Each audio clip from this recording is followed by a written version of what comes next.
Well, as always, let me try to get this feed out there.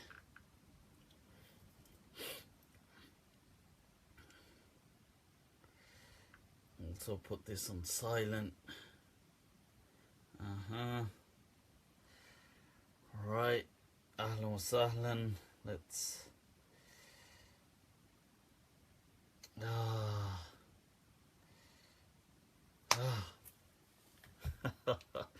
ahlan wa sahlan, people.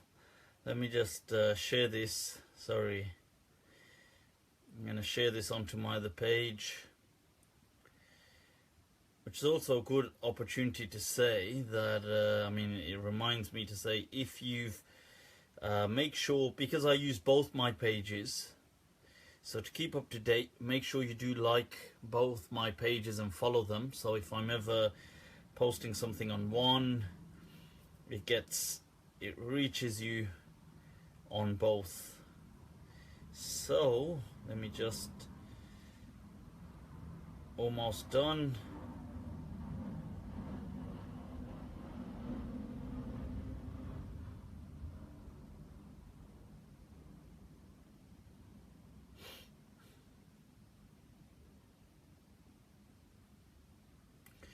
Right, just gonna share that. Somebody asking a question. Alright, so people, mi gente, what's going down? What's going down?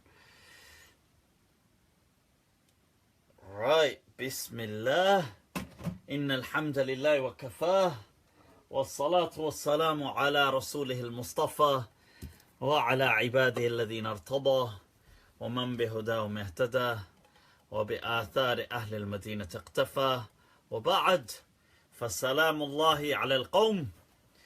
Right, the people, Facebook family out there, alright, how's it going, how's it going? Ahlan wa sahlan bikum, bienvenidos a todos, swagatam, swagatam, people. Finally, it's Monday again. Ahlan wa sahlan wa alaykum assalam, all of you tuning in. Right, ahlan bikum. Right, welcome. Click the like and the live share feed. People, share the live feed. Get it out there. Let other people join in. Can you explain a bit on why prayer is a gift? Why is it a gift? Because we can be close to Allah.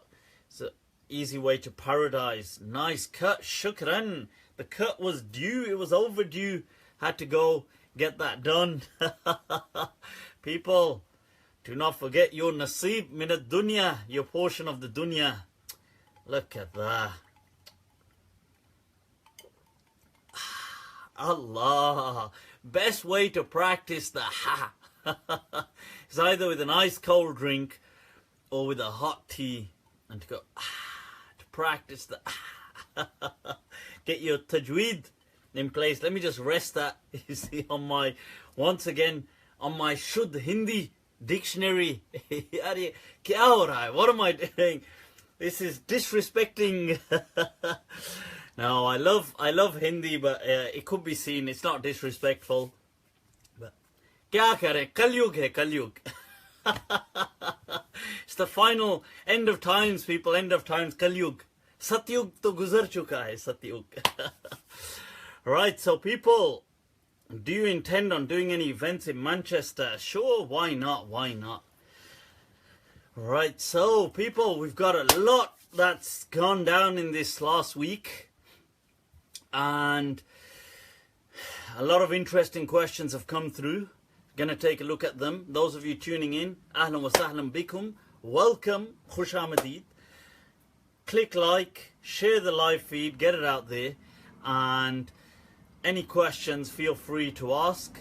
Robin is asking, is it freezing? I hope it's not freezing. I hope it's not freezing. There is a storm around. But yes, salam. I hope people that are, if there are any victims, to the hurricane, what is it called, Ophelia or something. But you know, may Allah grant them security and ease. Ameen. It's all good. Right, so let's get started. Let's get started. Can we sleep in stomach? I don't know, Mike Khan Ji. Can you sleep in the stomach? ये कैसे अजीब सवाल कर रहे हैं आप? What kind of a interesting question is that? Can we sleep in the stomach? I don't know which way to take that question really, considering this is live and unrestricted. I don't know what you mean by that. So try as long as it's halal, don't worry about it. I'm joking. Can you sleep on their stomach? On their stomach. Unke I'd hope you don't sleep on the stomach. Yaar kham kha.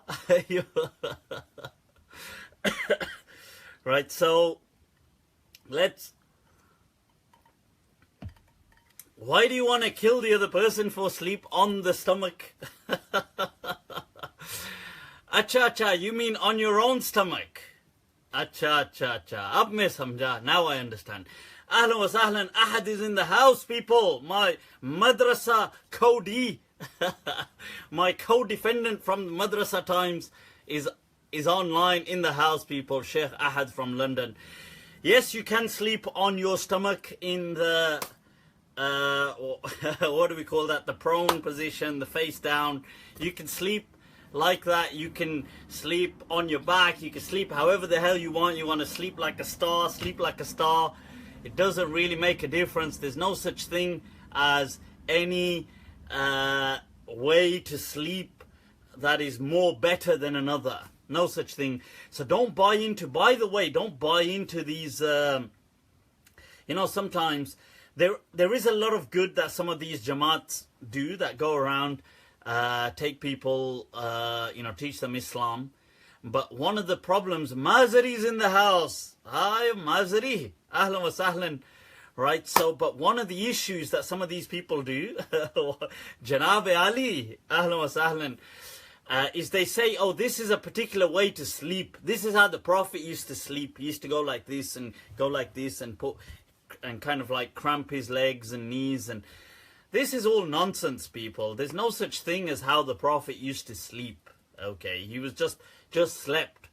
Sleeping is not an Islamic way of sleeping. Okay, you just go to sleep. That's all. Take. So as long as you all know that, right? Are we good? Está bien? Yeah? Right, so let's move on to the next question. Do you feel like the Ummah has reached a stage where they focus too much on little things over the major aspects of our deen? Amr al-had. Alright. Al-amr had jiddan. The matter is indeed, it's critical. Right, so yes, I do feel in some ways, I don't know whether it's, I think people may have always been like this to some extent, but because of social media and the world becoming a global village, we're seeing things a lot more, and people get to communicate with others a lot more, so they get to bicker, and that's all we see. Did the Prophet sleep on his right side? Sallallahu Alaihi Wasallam. No, the Prophet just slept naturally. There is no such thing as an Islamic way or method to sleep.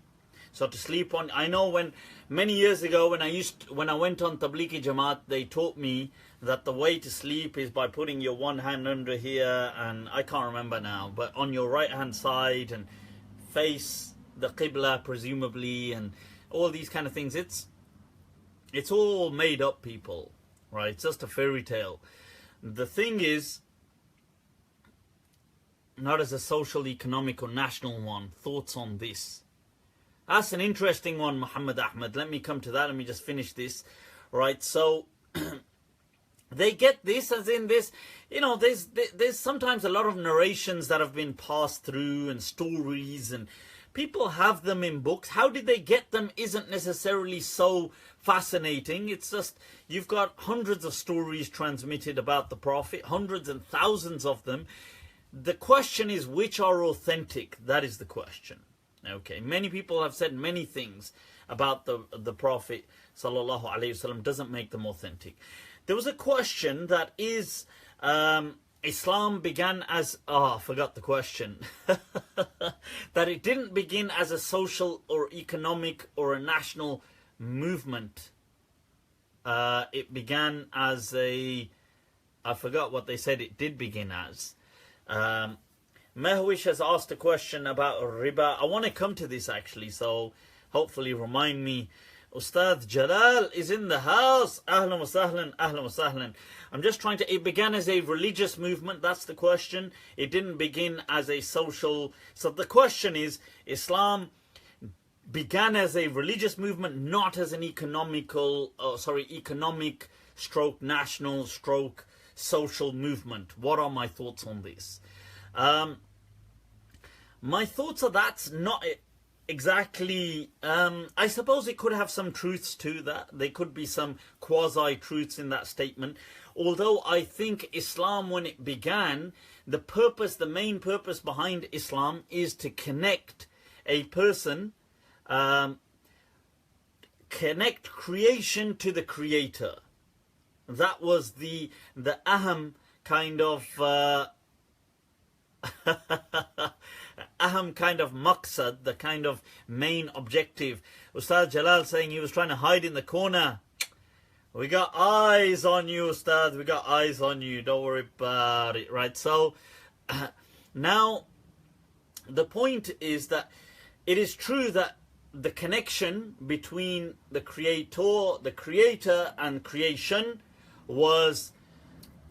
is the most aham, the most important, right? It is es muy importante, people, right? It's too important, right? This connection, but it came to be relevant. Religion did come to be relevant, and that is actually one of the most kind of puzzling conundrums of the 21st century, is that how does religion remain relevant? And this is actually it's actually a difficult and tricky one. And I've quoted the hadith I'm calling it a hadith, but it's an athar, a tradition from the companion who, when he was sent as an ambassador, he said that Allah sent us to take the creation from the worship of the creation to the worship of the Creator. And he said, لِنُخْرِجَهُمْ مِنْ عِبَادَةِ الْعِبَادِ إِلَى عِبَادَةِ رَبِّ الْعِبَادِ. And this was the first core tenet of the kind of umbilical cord, if you like, the first core, the first heart, the heartstring, everything, the pulse of this deen, to eradicate the cobwebs of superstition, okay, to get rid of them, right, to eradicate the cobwebs of superstition, to emphasize ain't the word, to flood insaniya with tawheed. A tsunami of tawheed was to surround insan and to connect him with the Creator. And that was tawheed. And tawheed was to destroy, eradicate, uproot superstitions, wizardry, things like belief in any kind of nonsensical entities, mythologies, to kind of completely get rid of these and to free you from these shackles. That was the first and foremost important thing. The second element that the Alaykum salam, ahlan wa sahlan bil qawm, those of you just joining in, click like and click share on the live feed. Get it out there, people. Get yourselves blacklisted. Let people know. See, that is the test, isn't it? When you share one of my feeds. You're going to get blacklisted. So that's the... No, so this is the one of the most important things that Islam came for. And the second thing, listen to what the companion said. He said the first part, لِنُخْرِجَ الْعِبَادِ مِنْ عِبَادَةِ الْعِبَادِ إِلَى عِبَادَةِ رَبِّ الْعِبَادِ. Right, to Luca Brasi, let me come to that question. I'm just finishing this point. The second thing, he didn't stop there. He said, وَمِنْ ضِيقِ الدُّنْيَا إِلَى سَعَةِ الْآخِرَةِ. We have Ustad Daniel Abdullah Hernandez in the house. Ahlan wa sahlan. Ahlan, bienvenidos. Ustad, right, welcome. Right, so the thing is that glass of Coke, no session is complete without this glass, I tell you.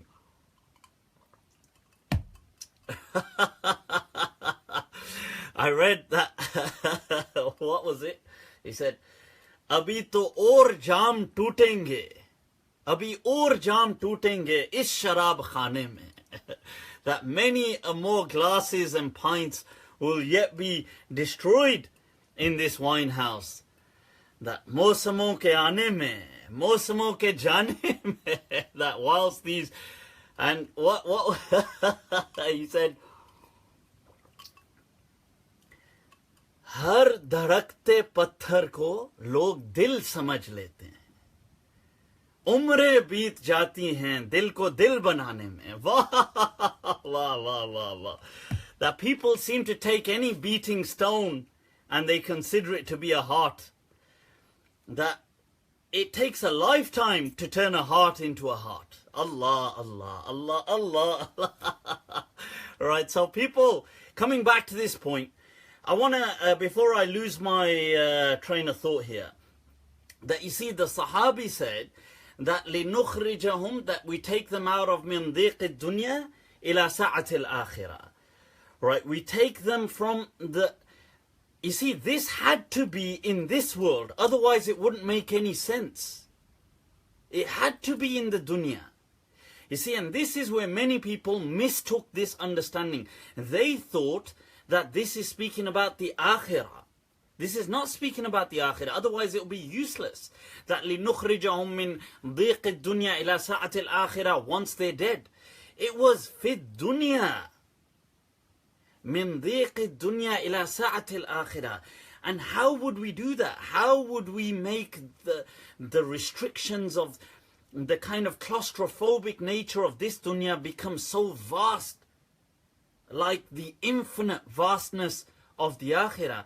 And that is through things like bringing social realities, bringing social justice, bringing rights to people, whether the elderly, the young, the sick, the disabled, men, women, children, all kinds of people, whether it's the employee, whether it's people of diverse ethnicities and races, bringing this reality to them, making Islam relevant, teaching them how they ought to be. This is how their world would have become so vast. So that is, in my understanding, what the relevance. So it does, Islam does, the deen does have relevance in the social, economic and whatever, the whole life of a person. But it's true, it's not, Islam is not an economic ideology. It is not a political ideology. But it has certain structures to kind of guide people, and as long as it's like anchor points that they will be kind of safe with. They can do their own strategies, they can govern themselves in their ways, but they have these safe anchor points, so the ship doesn't kind of lose its way. It stays in safe harbor, put it like that. Let's move on to another question. Somebody had asked, I think Luca something, somebody needs to do something about their moons. Istuchi, man bra. Man bra like that. Real men don't wear bras, Istuchi. I don't know how to pronounce your name. Right? So, Right, so, ¿qué estás diciendo? What are you saying? It doesn't make any sense to me.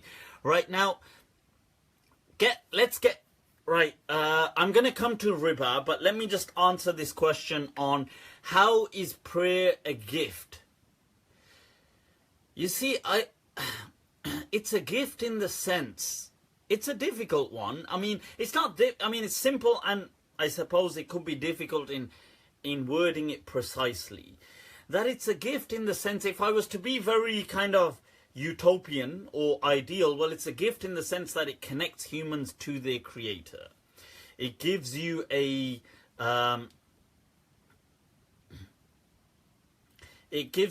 Junior, that's a good question. It gives you a kind of connection. It's a gift in the sense that, you see, Allah has set it in a certain way that it, by its ritual nature, it will become habitual and it will cling to the psyche. So you will stay upon it and it will always be a constant feed, a lifeline, an unbroken lifeline to Allah. Okay, so I think it's like that. It is unquestionably important. I want to say something here. This is a question. So this is a question which I've been asked on several occasions. Junior, that too is a good question. The more immediate question. I just remembered a dialogue from Game of Thrones then. I obviously can't quote it here, so right, where he says that is a problem. The more immediate problem, however. Right, so we have to understand something. When I say, why do some elders get offended when wearing a t-shirt in a masjid? Right, that is a question, but the more immediate question. When I've said things like Islam brings a solution, or it does offer certain anchor points to things, I want to be clear on something here. I want to give a caveat kind of situation. I want to give a kind of... I think it's necessary. Es muy necesario that I explain this. Right, it's very important. Akideen saying, Aman, you should cover your aura. Me, I should cover my aura. Something like this. Or do you mean one of those like... Right, so the point is, look, no, this is a serious point for a moment, people. Serious. Let's go en serio. Let's get a bit serious. Right, when people say Islam does offer these kind of solutions, or it offers anchor points, make no mistake. I'm going to say something which might sound a bit weird.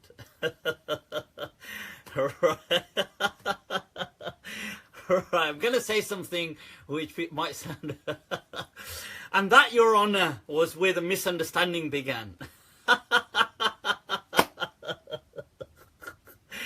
Will that work out as my defence? Right, the thing is that, look, Ustad Suleiman Van Al, ahlan wa sahlan, tasharrafna, people, al-asil, right there, those of you who are not connected with Sheikh Suleiman Van Al, super slick Sheikh Van Slayer Al, right, in London right now, from mainland Europe, right here. Do connect with him, reach out to him. An amazing person in Tafsir as well. Right, so this question, coming to this question, I was saying that I'm going to say something which might sound, from Belgium, sorry, not just mainland Europe, but Belgium, doing it. Right, so I feel it's important to highlight something, and that is that, look, Islam is not necessarily the solution to your problems. That's going to sound weird, but I want you to understand what I'm about to say. People think sometimes, if I'm upon Islam, like if I start to practice Islam, right, then I won't have problems. Whoa, somebody, Quilliam Foundation, sell out. Okay, there you go, block. Right, so now, look, Islam is not the solution to your problems. I'm just being honest with you. You will still have countless problems in life. Sometimes people think that, look, okay, right now I'm not practicing Islam properly. So I'm not fully praying, I'm not doing certain things, but the day I do start doing that, because I will have a connection with God, therefore I won't have problems. That is not true. Okay. You will continue to have problems right throughout your entire life. Okay. If you look at the life of the Messenger of Allah sallallahu alaihi wasallam, who was a paragon of mercy sent to mankind, rahmatan lil alameen, the Messenger of Allah had his fair share of problems, and he was the best of people to us Muslims. Right now, you as a Muslim, yes, you will have a personal connection, and through that connection you may feel a sense of tranquility, a sense of serenity, a source of peace. You may feel these things, and that is true. You may get an understanding of, and I know this is a question, I'll come to this later on, a kind of barakah in life. And yes, some problems may disappear. Absolutely, they may disappear. I'm all with you. They may disappear. Muhammad Joseph Arid. Behave. Natty. You're trying to stir up the whole knack issue here. Come on, behave. Right, so you may have a sense of, is that Sheikh Zaim, Mufti Zaim Saab? Tashrif farma hai, ahlan wa sahlan. Right, teh dil se. Khush Ahmadid. Right, so, but you will not have a problem-free life. Let me clarify that.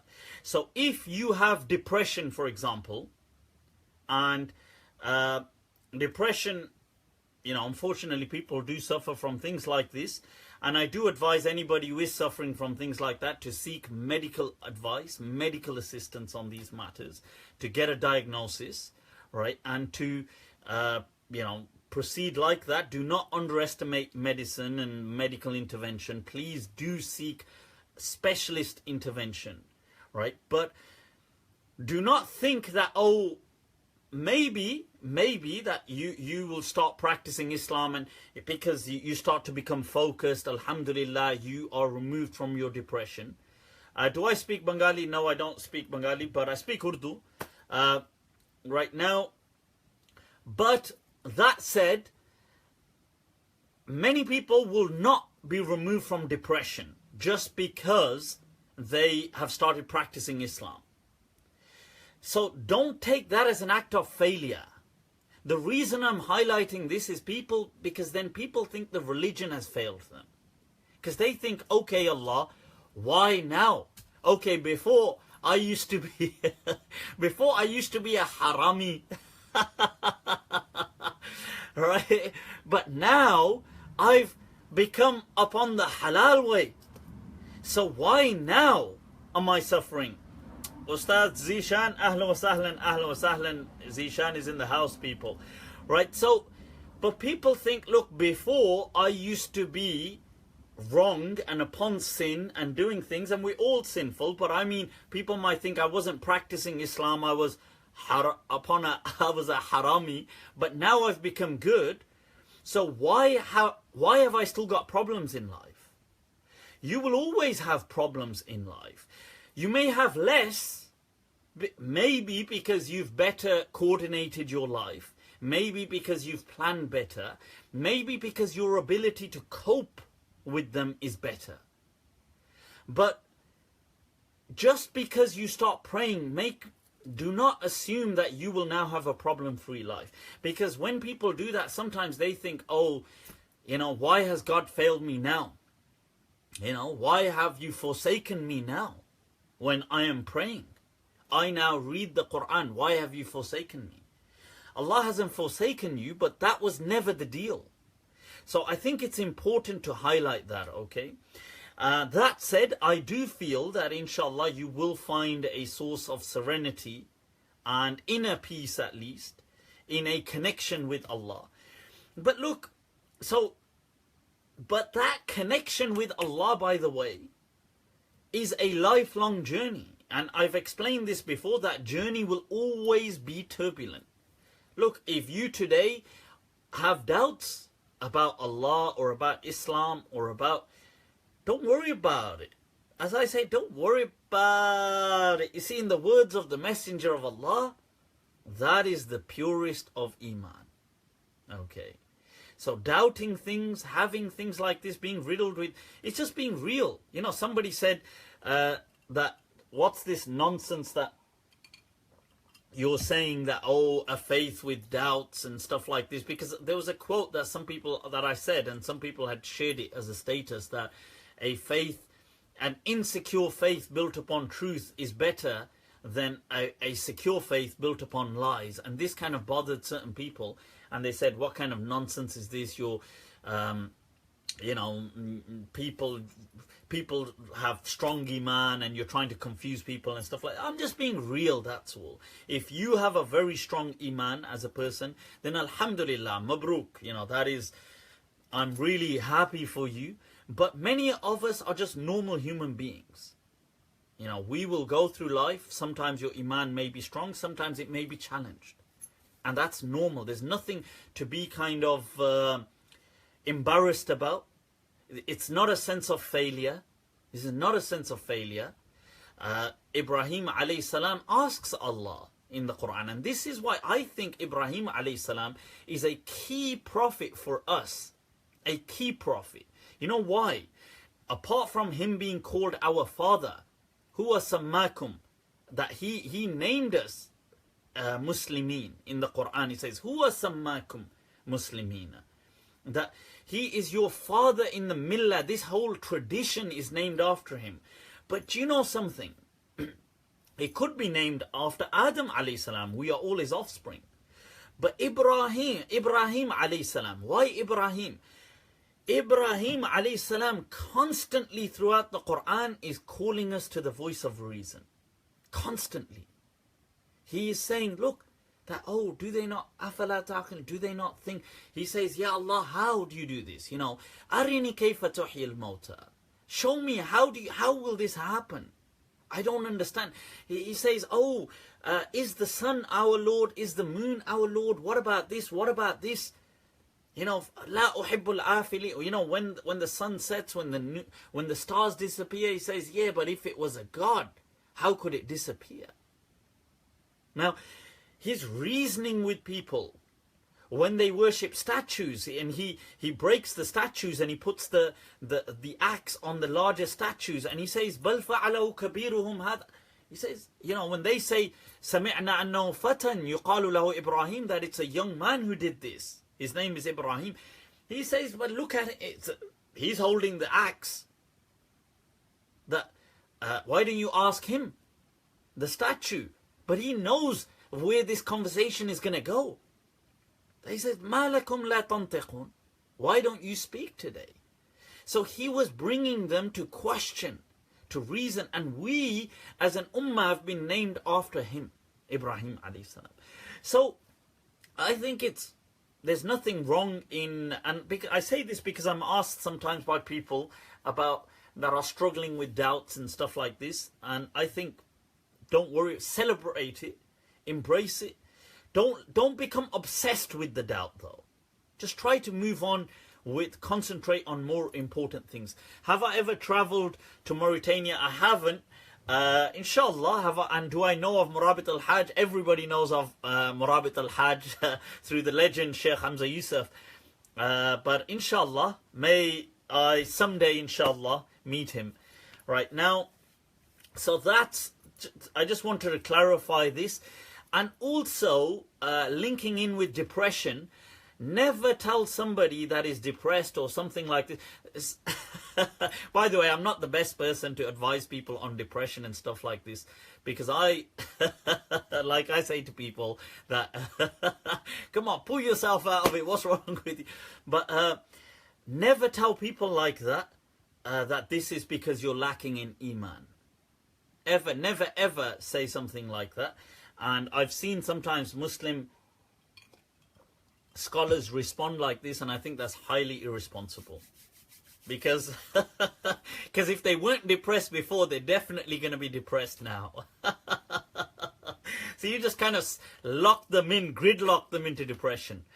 Right, so Azim, Arif, how you doing, brethren? Nice to see you. Shukran, Azim, brethren. Eyes good, man. Eyes good. Shukran, shukran. Right, so let's move on to some other questions. I did get asked quite a few questions as well. Let me oscillate, fluctuate between these. Right, those of you just tuning in, people, if you'd like, if you don't be tight-fisted with your likes, goddammit, you can like. Siham, I've got no idea what you're writing. Siham, Hift, oh, it must be another language. Right, so if you post your questions, click like and share the live feed, get it out there, people, get it out there. Abit, are you embarrassed of me? Don't get me wrong, I'd probably be embarrassed of me as well. Right, so let's get to this question. Let's go through some of these and I'll move back and forth. Right, thank you for the reminder. It says on here something to look forward to. Shukran. Wine cooked with meat, impermissible, or does the wine burn away? Azka, that's a good question. And be shredded to pieces, Mazhar says. Yeah. Yaar, zara hosla rakho, yaar. Have a bit of... try this. Being blacklisted ain't that bad. Who are you? I got no idea. Okay, is that an existential question, Maria Kashaf? Who are you? That's the question. Who am I? Right, so wine, I would say stay away from wine. That's my fatwa. Ustad Sahal Tobias Anderson has joined. Ahlan wa sahlan, Ustad Sahal Tobias, all the way from Sweden. People studying currently in the Qarawiyyin in Morocco. Ahlan wa sahlan bik, Ustad. Right, so I would personally say stay well away from wine. However, there is an interesting fatwa, and it's by Sheikh Uthaymeen, and it does reflect the fiqh discussion in general. Sheikh Muhammad Ali de Silva, ahlan wa sahlan, tasharraft, Sheikh bihudurik, right, people? This is Sheikh Muhammad Ali de Silva in the house, an honor, one of the dons of Birmingham right here. Right, so I would say stay away from things like wine and stuff like that in food and this kind of stuff. Although there is a discussion, and Sheikh Uthaymeen's got a clip on it. It's a few minutes. It's on YouTube, where he's got this discussion on ma askara kathiruhu fa qaliluhu haram. That he said that this hadith, that which a lot of intoxicates is a small quantity of it haram. Now, I'm sorry, a small quantity of it is also haram. What is this hadith talking about? Now, he says this hadith is not speaking about unlimited quantities. It's speaking about the quantity you're drinking from.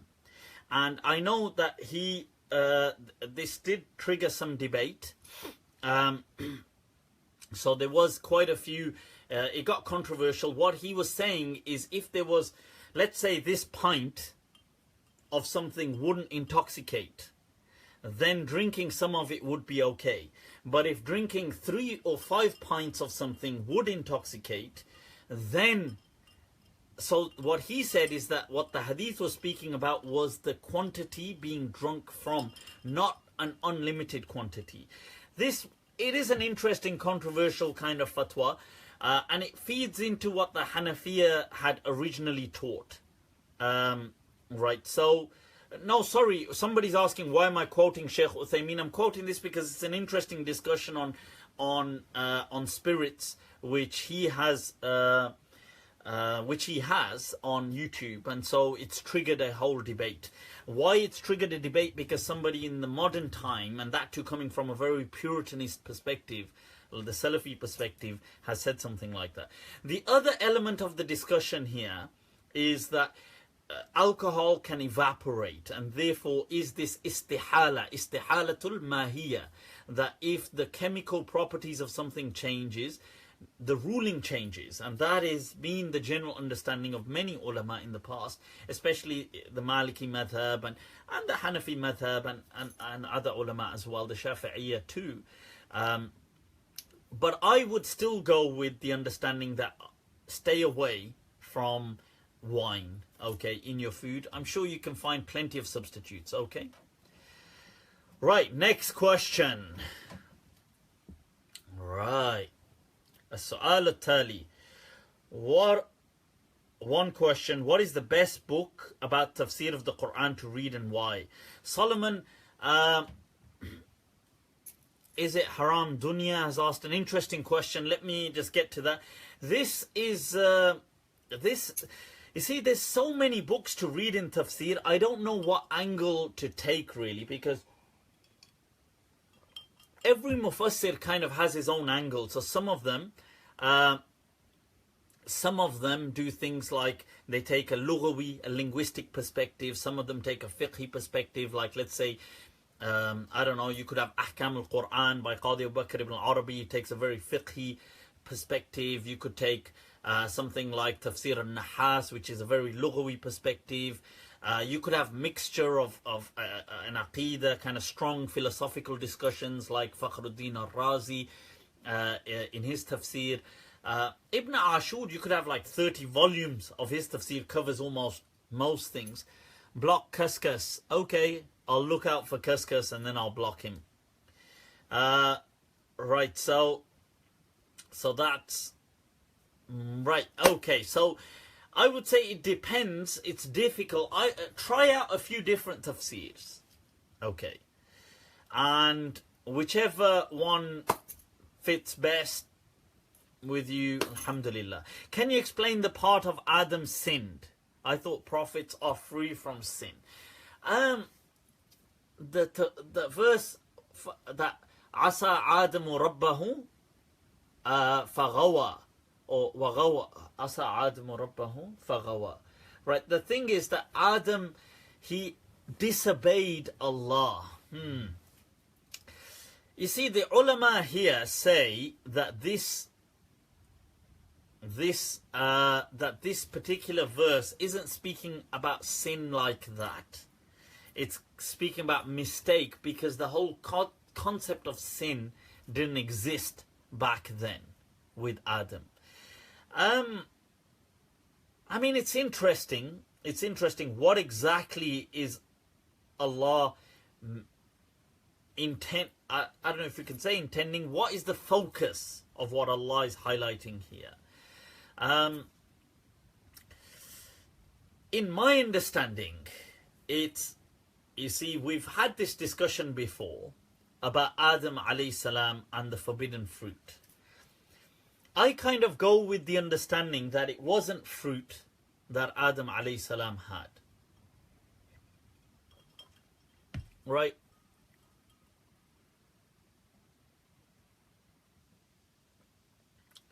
Okay, if you're gonna troll, you're gonna get blocked. Okay, those of you just tuning in, if you click like and share the live feed, get it out there, people. Right now, I've blocked them. Right now, so my understanding is that Adam alayhi salam was not prohibited from a particular fruit per se, which is, a lot of people do go with that understanding, and that is the kind of biblical, although in the Quran it doesn't make it clear what it exactly is.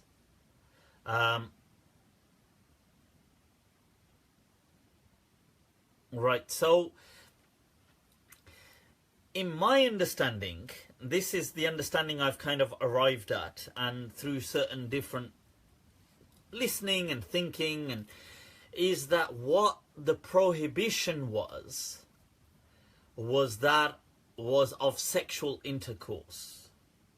Okay, now And this was a metaphor that the tree, the way people refer to things like your ancestry, your tree of ancestry, the tree of life, this is what tree was kind of metaphorical for. So and that's why one of the verses in the Quran about Adam's story says, that should I not show you shajarat al-khuld, the tree of eternity. Jawad Qurayshi, ahlan wa sahlan tasharraft.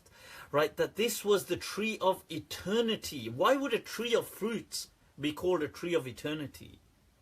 And okay, some people kind of try to interpret that in different ways, but what I'm saying is, in my understanding, and even when you look at the verses that Shaitan is saying, that Ala adullukum, should I not show you, should I not guide you to ala mulkin la yabla, that this kind of kingdom that does not go away, and eternity, should I not guide you to how you can live forever? Now Adam alayhi salam, in our understanding, already knew that he would not live forever. Like, he had a sense of fear of death, like this kind of mortality, his own mortality, although, but he had this understanding that he wouldn't live for. So what is this eternity about then? What is he being guided to? And in my the way I see it, it's this, that he was being told to kind of refrain from sexual engagement. And this was almost like an act of worship stroke test. Why? Because the way, as for example, do we have a parallel for this? Yes, like let's say in fasting. If a Muslim is fasting, during certain parameters, there is to be no sexual interaction, no sexual intercourse. Why would this be the test, if you want to call it a test? Because the instincts that Allah had given Adam, the sexual instinct was so powerful as it was, that this was a test to see. And it truly, you see, Adam, this is why he kind of, yes, Shaitan, in the verses, Shaitan is kind of like luring him in, but this instinct in itself is so powerful that he kind of gives in. And then this makes sense that, look, because the verse says, when they come to their senses, when they taste of this fruit, they then start covering themselves due to their nakedness. Now that makes sense that they were naked like that. And that once they had reached a climactic kind of euphoria due to the sexual intercourse, after that they came to their senses and covered themselves with clothing, because the hadith, the verse mentions that akhadha yakhtifani min, that they started to take from the leaves min waraq al-jannah and cover themselves. Now, because they felt that, oh, this was, what have we kind of done? Maybe we should. This is my understanding of what this means. The other understanding is, no, it was an actual fruit and he ate the fruit but then became naked. That to me doesn't make much sense. Although you can have that understanding as well. I'm not saying nobody can have that understanding. That is a very common, that's the biblical understanding that is out there anyway. But I'm going with the metaphor. And Ibn Abbas seems to have gone with a metaphor as well. He said that it wasn't a fruit, but it was knowledge. So I'm saying that it was a metaphor, and I'm going with this understanding that it was of intimacy, sexual intimacy. And that then gives rise to human progeny. Humans are born from there. And this is why Allah says, وَلَقَدْ أَهِدْنَا إِلَىٰ آدَمَ, that we took this covenant with Adam, فَنَسِيَ وَلَمْ نَجِدْ لَهُ عَزْمًا, but he forgot and we did not find in him great determination. Because that is true, that in man, in these instincts, to kind of stand against instincts is incredibly difficult. And in the hadith, it mentions Nasiya Adam, فَنَسِيَتْ ذُرِّيَّتُ, that Adam fell short and forgot this kind of covenant, and so did his offspring fall short in this matter. That, you know, وَجَحَدَ Adam, and Adam denied. This is a beautiful story. I mean, I take it more as a metaphor, but it's an amazing story nevertheless. You see, because one of the characters, I mean, character ain't the right word, but one of the personalities that I find absolutely adorable is Adam alayhi salam. I have this kind of fascination, overwhelming fascination with Adam alayhi salam. Obviously, he's our father, all of our father. So I think I'm justified in my fascination with him. But I feel that he really embodies everything about us. And it's, you see, it's, because in this hadith, there's this understanding that, Adam alayhi salam saw his offspring. How did he see them? We don't know. In this hadith, anyway, whether this is a story or a metaphor, or whatever, or it's a vision he's shown them. But in there, he's told that, and he looks and he thinks, wow, that these are my offspring.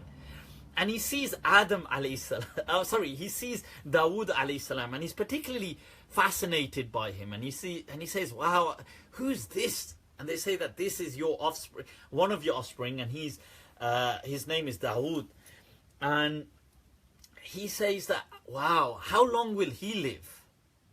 And the angel that's in this, whether this is a vision or whatever, but it's the kind of gist of this story is what's important. And the angel tells him, and he says, whoa, that it? Oh man, he feels for him. He thinks, you know, my offspring. And he says that, can he have like a portion of my life gifted to him? Now, I don't take this to be literal, even if this is sahih.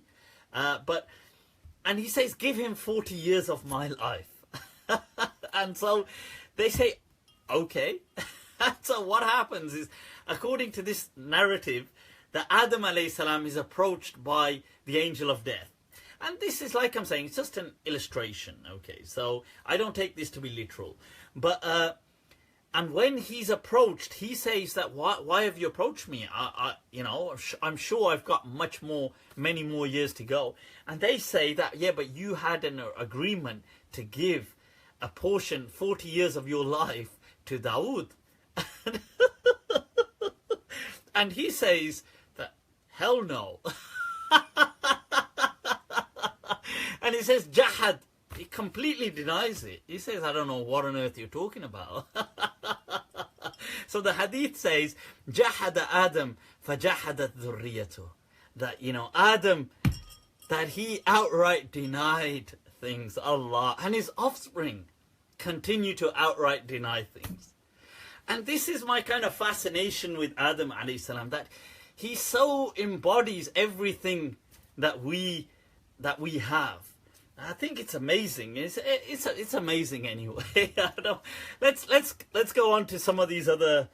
And I love that verse, seriously, wallahi, I totally love that verse of the Quran, which I read, that وَلَقَدْ عَهِدْنَا إِلَىٰ Adam, that we took our covenant with Adam, فَنَسِيَ, and that he forgot, وَلَمْ نَجِدْ لَهُ عَزْمًا, and we did not find him we did not find him to be of great determination. Just insan.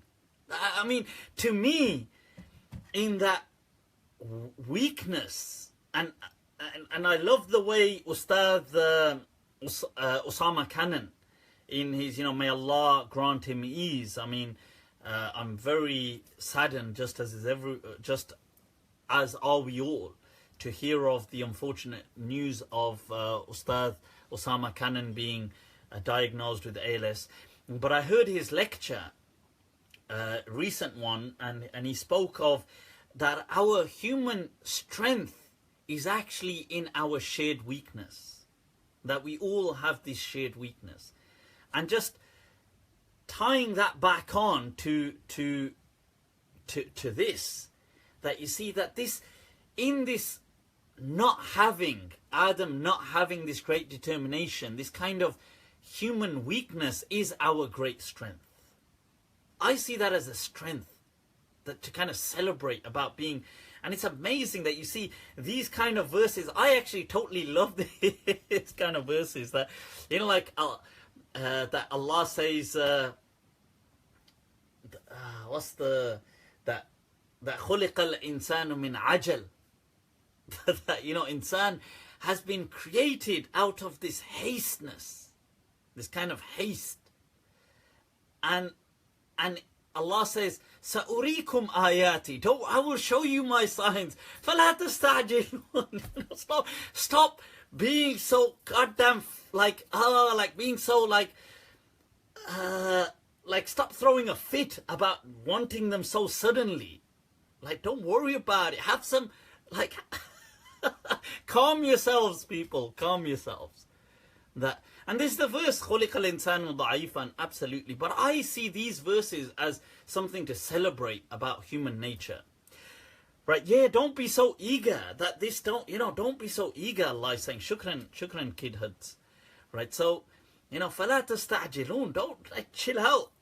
Allah is saying, I will show you that. But this is, and, you know, as a story, once again, this is a story. I don't take it to be literal, and don't think that hadith are sahih anyway, but there's a narration that Allah created Adam, and it was like, I mean, the hadith says that it was a Friday, but I think these things are all metaphorical. But it mentions that as he had life infused into him, however the creation or whatever, this is only, to me, this is only a metaphor, the story.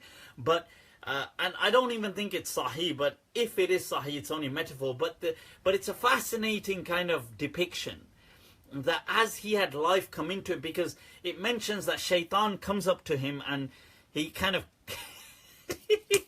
taps. He says, what is this thing? He says, خُلِقَ أَجْوَفْ, that this is hollow. There's nothing to this damn thing. What?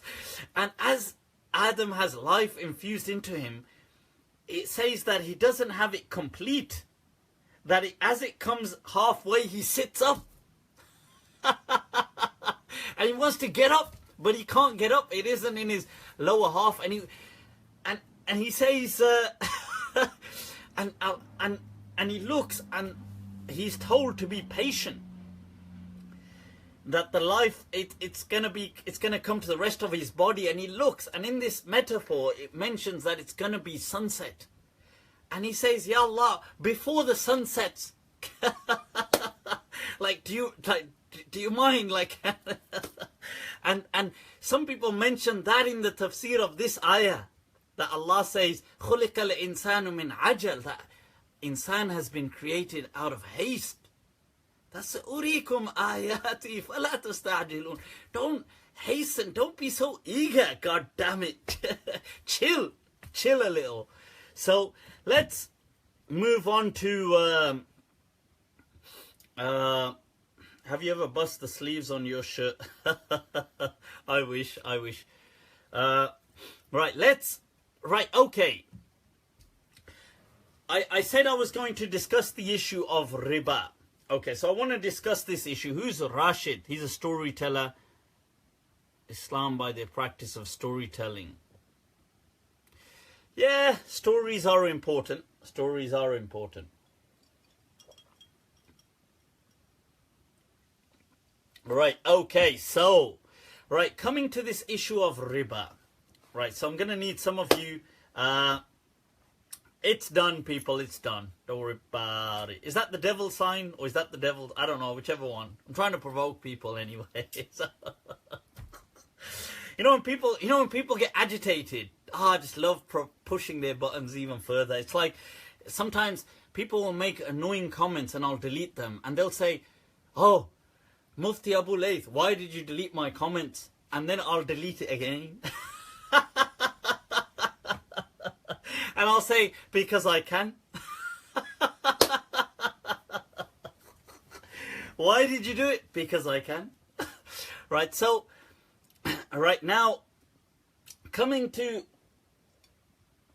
Okay, this is going to need a bit of focus. Riba. Right, okay. Now, riba is an incredibly, in my understanding, an incredibly complex, yet it's an overclaimed subject. Like people feel, too many people feel that they actually understand riba. And it's become symbolic. This is the problem. That riba has, the concept of riba has become symbolic within Islam. Right? Ahlan wa sahlan, those people just tuning in, ahlan wa sahlan, if you'd like the actual... Sorry, I get distracted. Some people are just trying to correct my drinking. If you'd click like and share the link, share the live feed, get it out there. It's an interesting and important point on riba. I'd like many people to benefit. What's life if not lived? And absolutely, what's life if not lived on the edge? That is something I say. Right now, I need us to understand something here. This is slightly complex. I'm going to need you to bear with me. Okay. You can all be my murids. Ahlan wa sahlan. Yeah. Right now, an absolute love coming right back at you, Murad Ahmed. Shukran, shukran. Right now, the thing is, look, listen. I need you to kind of focus on this. Riba has become symbolic. Now, we need to take a step back. Religion to many people is just symbolism. Okay, religion is symbols. This is why, to many people, and this is a fascinating point, and I was just having this discussion last week with a sheikh from Birmingham, Sheikh Sajjad. I don't know, those of you that know him, an amazing person, spelled S-J-A-A-D. And we were just discussing this point that religion is symbolic to many people. Okay. It's only about symbols. That's how they identify with religion.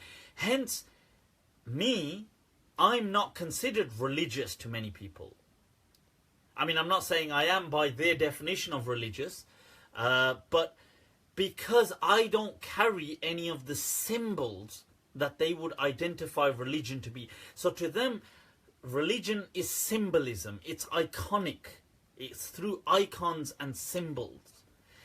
Now, and that will be partly through things like dress, through attire, affirmations, through rituals, through, I suppose, but rituals you can't always see, like praying, I suppose, but you can't always see people praying, but you could see the way they're dressed, you could see the way they have a beard, or wear hijab, or do certain things, and this is what it's all about to people, symbols.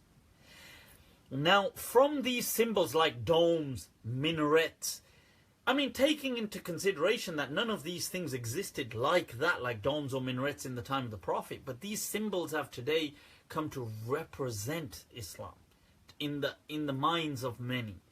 So, riba has become one of those things that is symbolic, that it is seen to many people to be an important aspect of Islam. They may not fully understand what riba is, but they understand this to be an important aspect. So I don't know what it is, but they think whatever it is, it's incredibly important. The other thing is that they think riba, I mean, they understand that riba is something Allah has declared war on. فَأْذَنُوا بِحَرْبٍ مِّنَ اللَّهِ. That Allah says in the Quran that He has declared war. يَمْحَقَ اللَّهُ الرِّبَا وَيُرْبِ الصَّدَقَاتِ. It's been highlighted as something distinct to sadaqat, and Allah destroys riba, as in destroys, as in, you know, it has no barakah, and Allah kind of detests it. This is the understanding that God detests usury. Now, أحل الله البيع وحرم الربا, the verse in the Quran that Allah made transactions, He legislated and authorized transactions, but He prohibited riba. So, what is this riba? Riba in the Quran is mentioned as three things. Okay. Sorry, not in the Quran, in Islam it's mentioned as three things. In the Quran, riba is just generally used as riba, and it is usually referring to just one thing. But people will say all three. Okay, fine. These three things are riba. You've got riba jahiliyyah, what is called riba jahiliyyah, the riba of jahiliyyah. You have riba al-fadl and riba nasa. These are three categories of riba. Riba al-jahiliyyah is the riba that it's a kind of a tyrant, like a very draconian, highly oppressive loan shark kind of riba. Where that's the best way I can describe it. It's what pre-Islam, the kind of riba that was going on. So people would they would require wealth. So I require a certain amount of gold. Somebody gives me. Now obviously I struggle to pay it back. There will be compound kind of demands made. So you will give me this much, this much, this much on top. And each time I can't do that, that continues to be compounded. And then it's usually followed by I could be killed in return, or worse. Sometimes being killed is an utter tragedy, obviously. Obviously, it's an utter tragedy. And what's that? What's that poem where he says?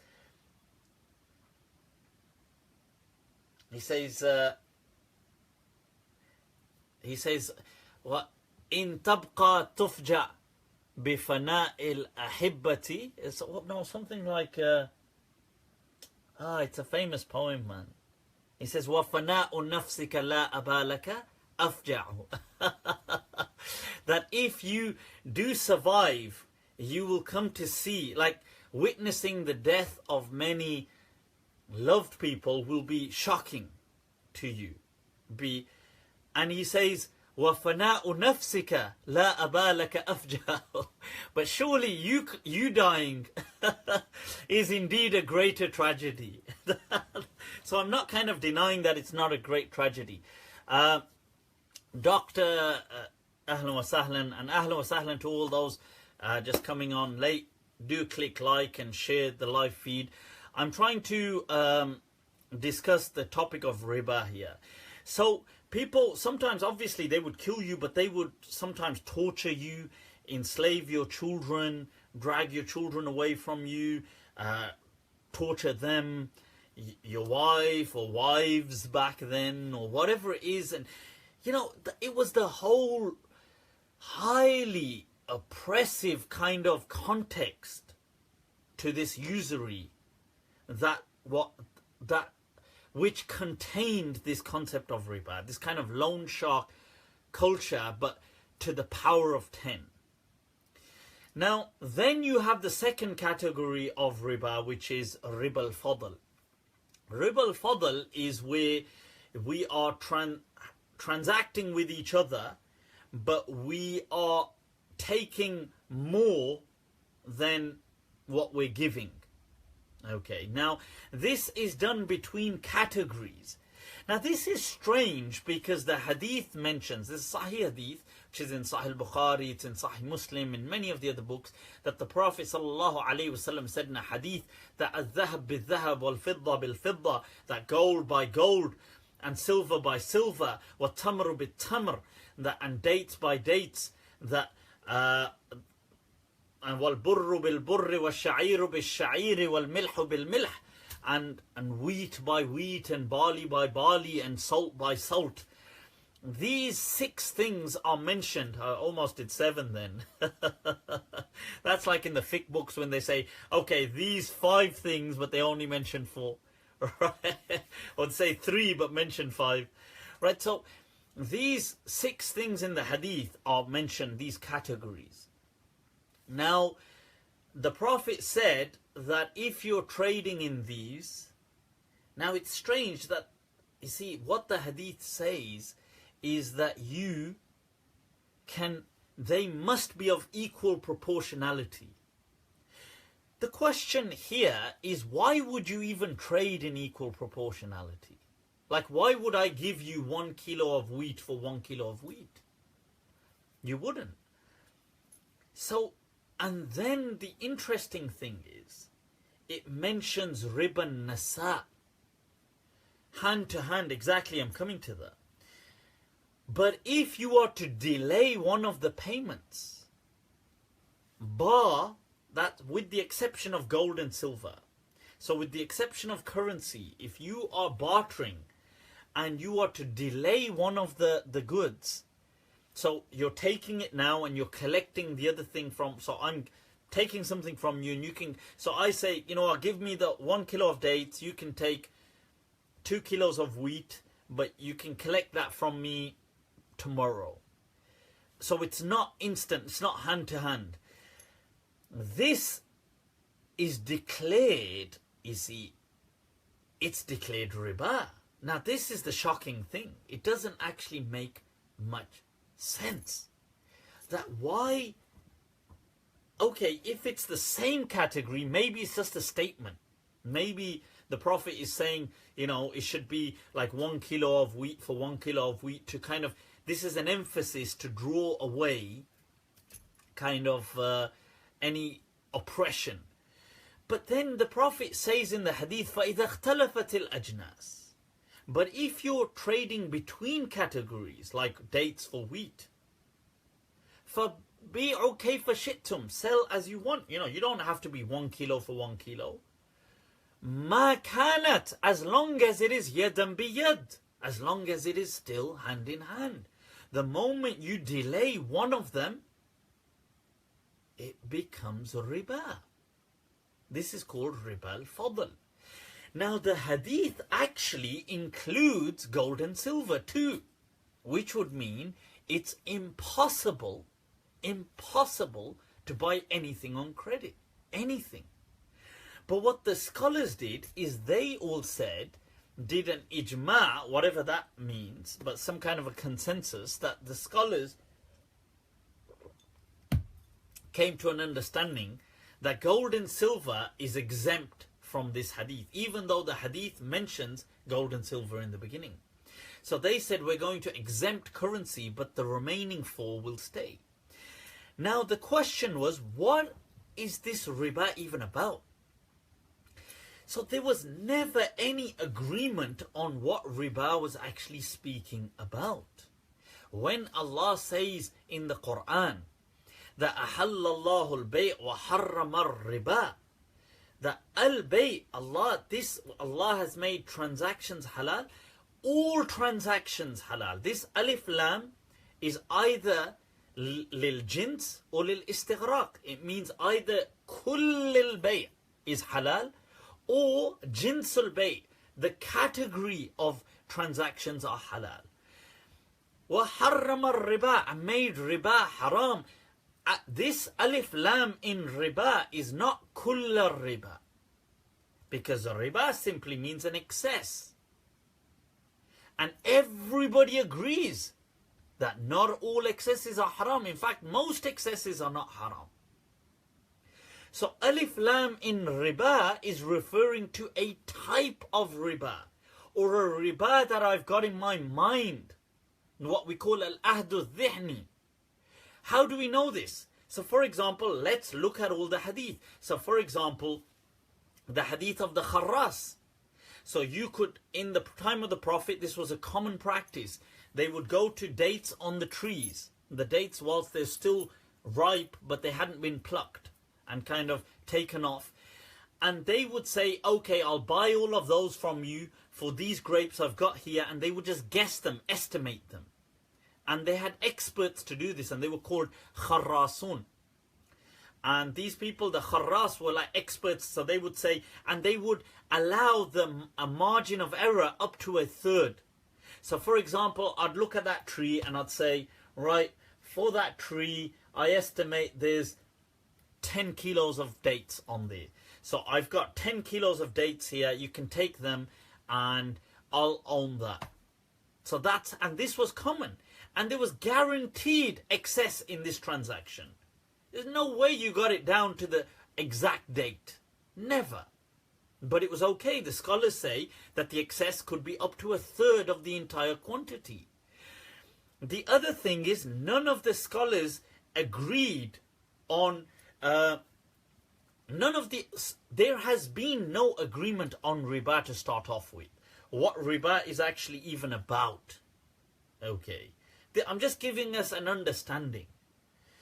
So Umar ibn al-Khattab famously said that I wish the Prophet ﷺ passed away, and I wish one of the things he explained was riba. Ibn Abbas radiallahu anhu in Sahih Muslim clearly denied any riba in delayed transactions. No, sorry. Sorry. He denied, let me correct myself. He denied any riba except in delayed transactions. Right? He denied any riba except in delayed transactions. So as long as we're trading hand in hand, you can do whatever you want. I can take double, less, whatever I want. He didn't. This was Ibn Abbas. This is in Sahih Muslim. So a whole entire category of riba, Ibn Abbas completely denied. The other thing is, why on earth is, when the categories are different, are we not allowed to delay the payment? Why are we not allowed to delay the payment? Now, sorry, why are we, like, if we're bartering, if I'm taking wheat from you for dates, why am I not allowed to say, collect the dates from me tomorrow? Why does it have to be hand in hand? How does that become riba? I mean, I can understand if I was exchanging gold for gold, that maybe tomorrow the value of gold would change. If it was fluctuating that suddenly. But why with bartering if the categories are different? So Ibn Ulayya and some scholars are the only scholars who said that that's okay, like this doesn't make any sense. Now I'm coming to this about the riba from a bank. Now, this is setting out the premise. This is important to understand.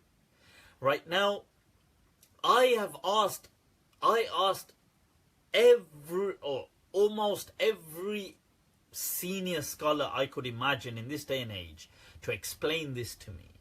And wallahi, not a single, I mean, they could explain it and they could give an understanding which I could arrive at anyway, and which is, you know, it's not even, I mean, that, okay, that maybe some exploitation could come about, but nobody has explained. I've never come across a kind of thirst quenching explanation on why bartering, the delaying of one of the kind of products, is riba. It doesn't make any, like, it doesn't make much rational sense, okay, to start off with. Now, then the thing is, okay, these four categories are mentioned in the hadith. What about other things? What about, so for example, what about mobile phones? Nobody believes there is riba in mobile phones. Nobody. I could give you, this is a Samsung, I could give you one Samsung for 3 Samsungs. Nobody will call that riba. I could swap your house for another house, for 2 houses. Nobody will call that riba. I could swap your car.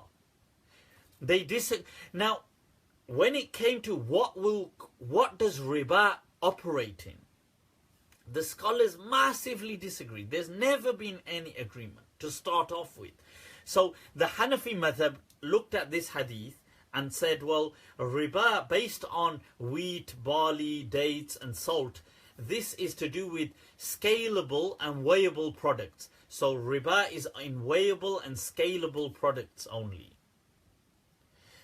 The Maliki madhab looked at this and said, no, this is to do with food. And the Shafi'i said this is to do with food. The Maliki said, no, but this is a particular type of food that is storable. So these are products which you can store for almost a year. So they're not perishable or easily perishable items. Hence, there is no such riba according to the Maliki madhab in things like fruits. I could trade apples with you and I could take more or less. The Maliki madhab says that's not riba because there's no riba in fruits. But according to the Hanafis, that's riba. Why? Because you scale them when you sell them. So there was never a clear understanding on what riba actually is. Everybody agreeing that on several things, huge things, there is no riba. Like, even though linguistically it does exist. So like the mobile phone example is a good example. Like swords in the past, I'll give you one sword for two swords. I'll give you this shield for this many shields. Right? Why am I explaining this? I'm going to make it relevant for us in a moment, but I need to explain this to show that there was never from the offset any clarity in what riba was actually speaking about. It's important to understand that. Right now, okay, moving on from all of this. Right. What about in our... we need to come to what bothers people, because people today don't barter generally. They're not going to swap apples and oranges and do things like this. But they want to buy a house on mortgage. They want to take out a loan. Are these things riba? These things are not riba in the Quranic sense, in my understanding. Yes, they may have some similarities in the sense that there is some excess of repayment. So you're seeing a similarity, like that element, and you're assuming, oh, because of that similarity, this is the Quranic riba. It's not. Why is this not the Quranic riba? Because everything is different.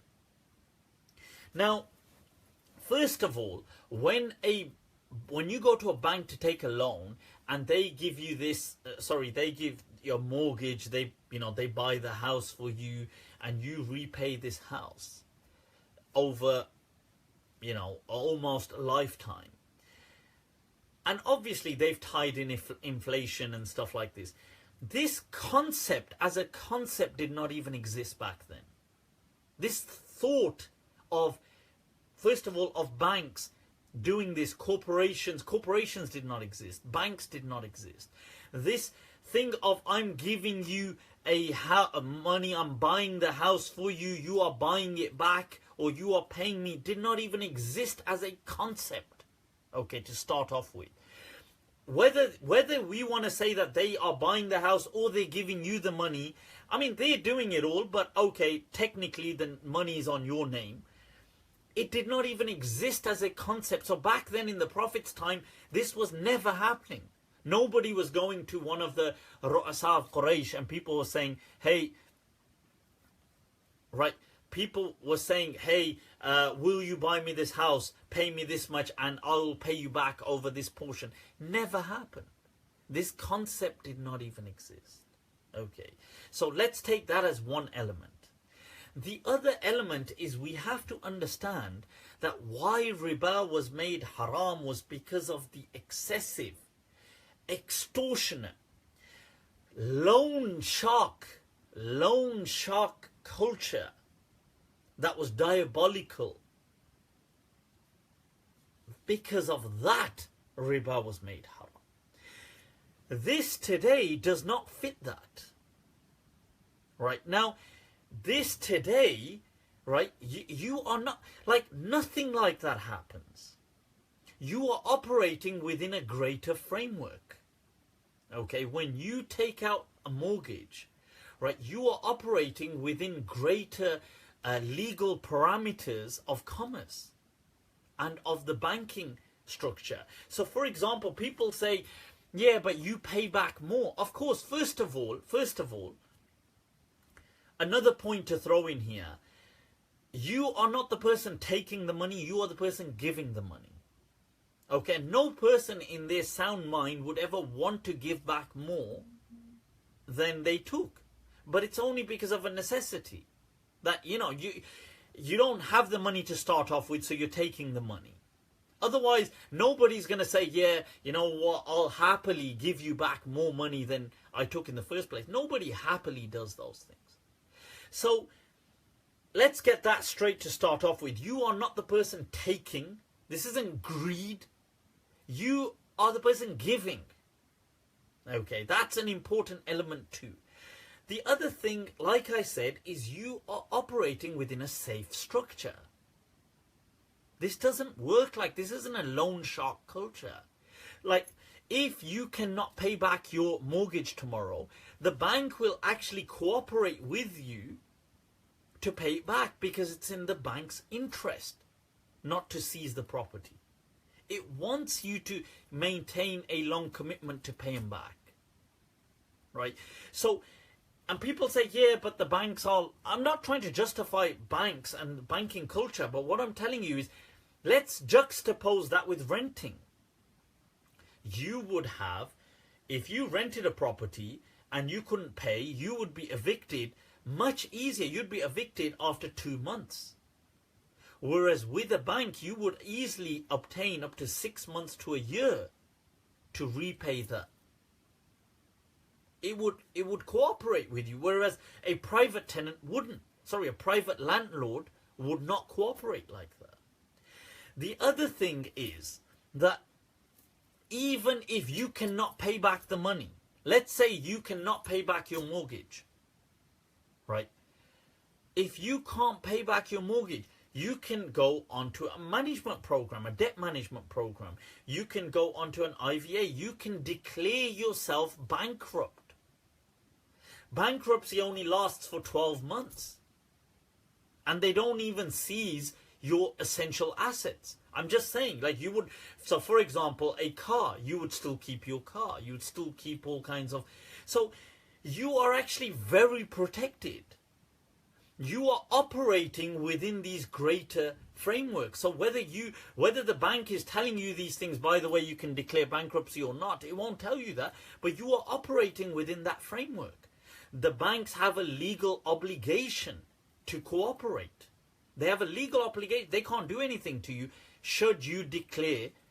So what this this program is sponsored by. But why am I saying this?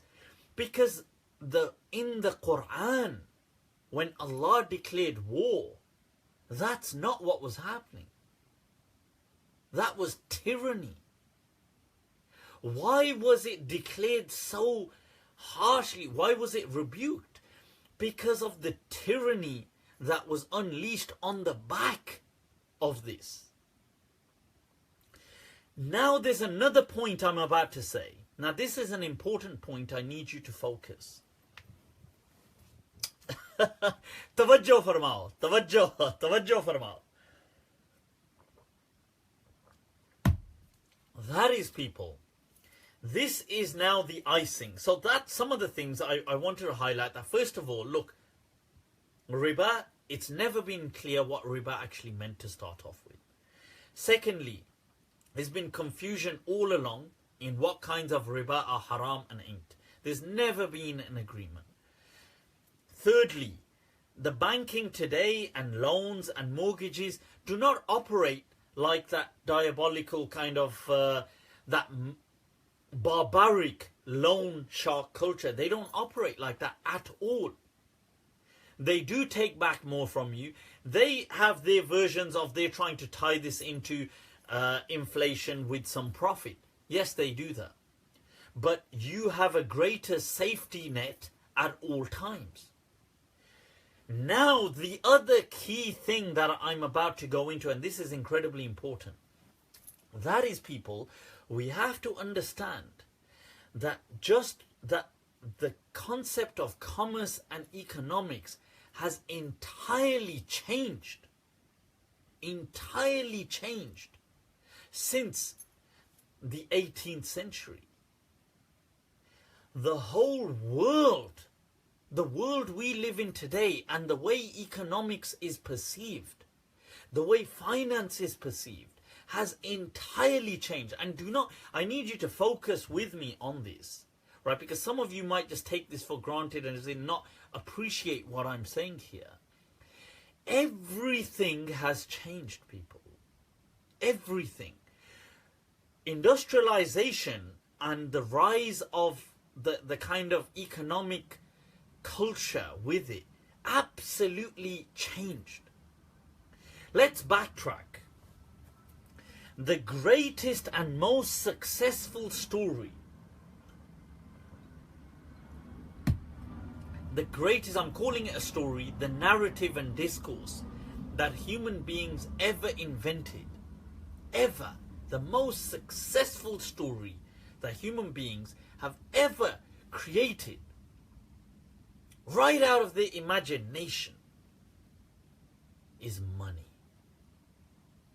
It is our greatest invention till date, followed by gods and kingship. Okay. These three things are the greatest human stories that we have ever had. Okay, ever. Right, so now let's human beings, by arbitrarily placing value on some objects, they managed to create a system, an imaginative system, by which they could trade. Trading is just a figment of our imagination. Ownership is just a story. You don't really, do we even own any? This is everything, this is discourse analysis, people. When you start to study discourses. Now, money, when we created money as in gold pieces, this has certain values now. What human beings did a few hundred years ago, they did the second greatest, they got that story and they gave it the greatest makeover. So it became money 2.0. They dematerialized money. Okay. Demineralized it. So it no longer elementized it. Okay. So now it became paper. But it wasn't just this amazing ability to turn that into paper, but the whole story that they spun around this. Look, stay with me. When the Quran was revealed in 7th century Arabia, money was finite. It was a fixed aspect. So, for example, if, let's say in Birmingham, there were 5 million gold pieces in Birmingham, that meant Birmingham, that's the city where I live, by the way, the heart of the UK, right? Now, Birmingham, let's say it had 5 million gold pieces. It would only have 5 million gold pieces. These gold pieces couldn't just double or triple. There could be some fluctuation, tiny, negligible fluctuation. So some other person leaves the town, some person comes, some person goes. But this is negligible. It generally has 5 million gold pieces. That's it. When I lend you, when you borrow from me 1,000 gold pieces, you're not going to pull 1,000 gold pieces out of thin air next month. They have to come from somewhere. Wealth is static. The only way Birmingham we can increase in wealth is if we raid another kingdom. So let's raid Manchester as an example. So Birmingham raids Manchester. Manchester has 5 million gold pieces. It drags that as part of their gold pieces. Now they have 10 million gold pieces. This is how kingdoms worked in the past. Money wasn't just pulled out of thin air. Gold was finite. So when Allah says in the Quran that Let not the wealth be dulatum bainal aghniyai minkum. Let it not just go round and round amongst the rich from amongst you. That's because that's all it was. Right. I've got nothing against Manchester. I love Manchester, but I'm just saying. So I'm giving an example, right? So now this poor person who's borrowed 1,000 or 5,000 gold pieces, he can't just pull them out of thin air. He has to go to another person to get them. If you are trading, it is the same thing. Money is static. Now, what the greatest trick, the next greatest trick that humanity did, Allah, was it de-elementized. It removed the element from money. It freed it. All of a sudden, money became paper. Now, you could give out money that you don't actually have. So, with this, you see, as people started to get more money than was actually there, they could do more things with that money. You see, now tie this in. Now hold that, peg that thought right there. Hold that and come back to another thought. With this, you had the rise of people like Adam Smith and his understanding of economics, his understanding of commerce. Now, in his books, amongst them, The Wealth of Nations, he speaks about, and you see, Adam Smith highly promoted things like, obviously, free trade, free markets. But there's a very important concept that he started to promote, and that was the pursuit of self-interest. You see, prior to Adam Smith, people were seeing this as just greed. That greed was a bad thing. So when the Quran was condemning riba, in the time of the Arabs of 7th century Arabia, greed was just seen as an evil thing. But everything changes in the 18th century. You see, all of a sudden, you see, like, let me ask you, if you were to open a shop, and I asked you, or you were to do business, why is this just being greedy? Is your business just about you and being greedy? You will say, and it may be about being greedy, but you will say, no, look, by me opening a shop, I'm creating jobs. I'm disseminating wealth within the community. I'm giving back to the community. I'm allowing trade within a community. I'm adding to the flourishing nature of a community. Now, believe it or not, nobody would have thought like that 500 years ago. Nobody. Now, it seems so common sense today. But it was impossible 500 years ago to even think like that. Nobody thought like that. You see, Adam Smith starts to write about the pursuit of self-interest. He says that, look, even if people are doing this for greed, but greed in the case of business is a good thing. Because what it does is you still feed back where you live. You create jobs. You are still disseminating wealth in that community. So what happens in the decades and the centuries that follow is there is a shift in mindset. Imam Mark, ahlan wa sahlan, tasharrafna people. Imam Mark Manley is in the house. Allah, Allah. Right, a legend, rising star, absolute star from the US. So people, if you're not in touch, reach out to him and shoot away with your questions to him as well whenever you get a chance. Right, now, we're just discussing the concept of riba. Now,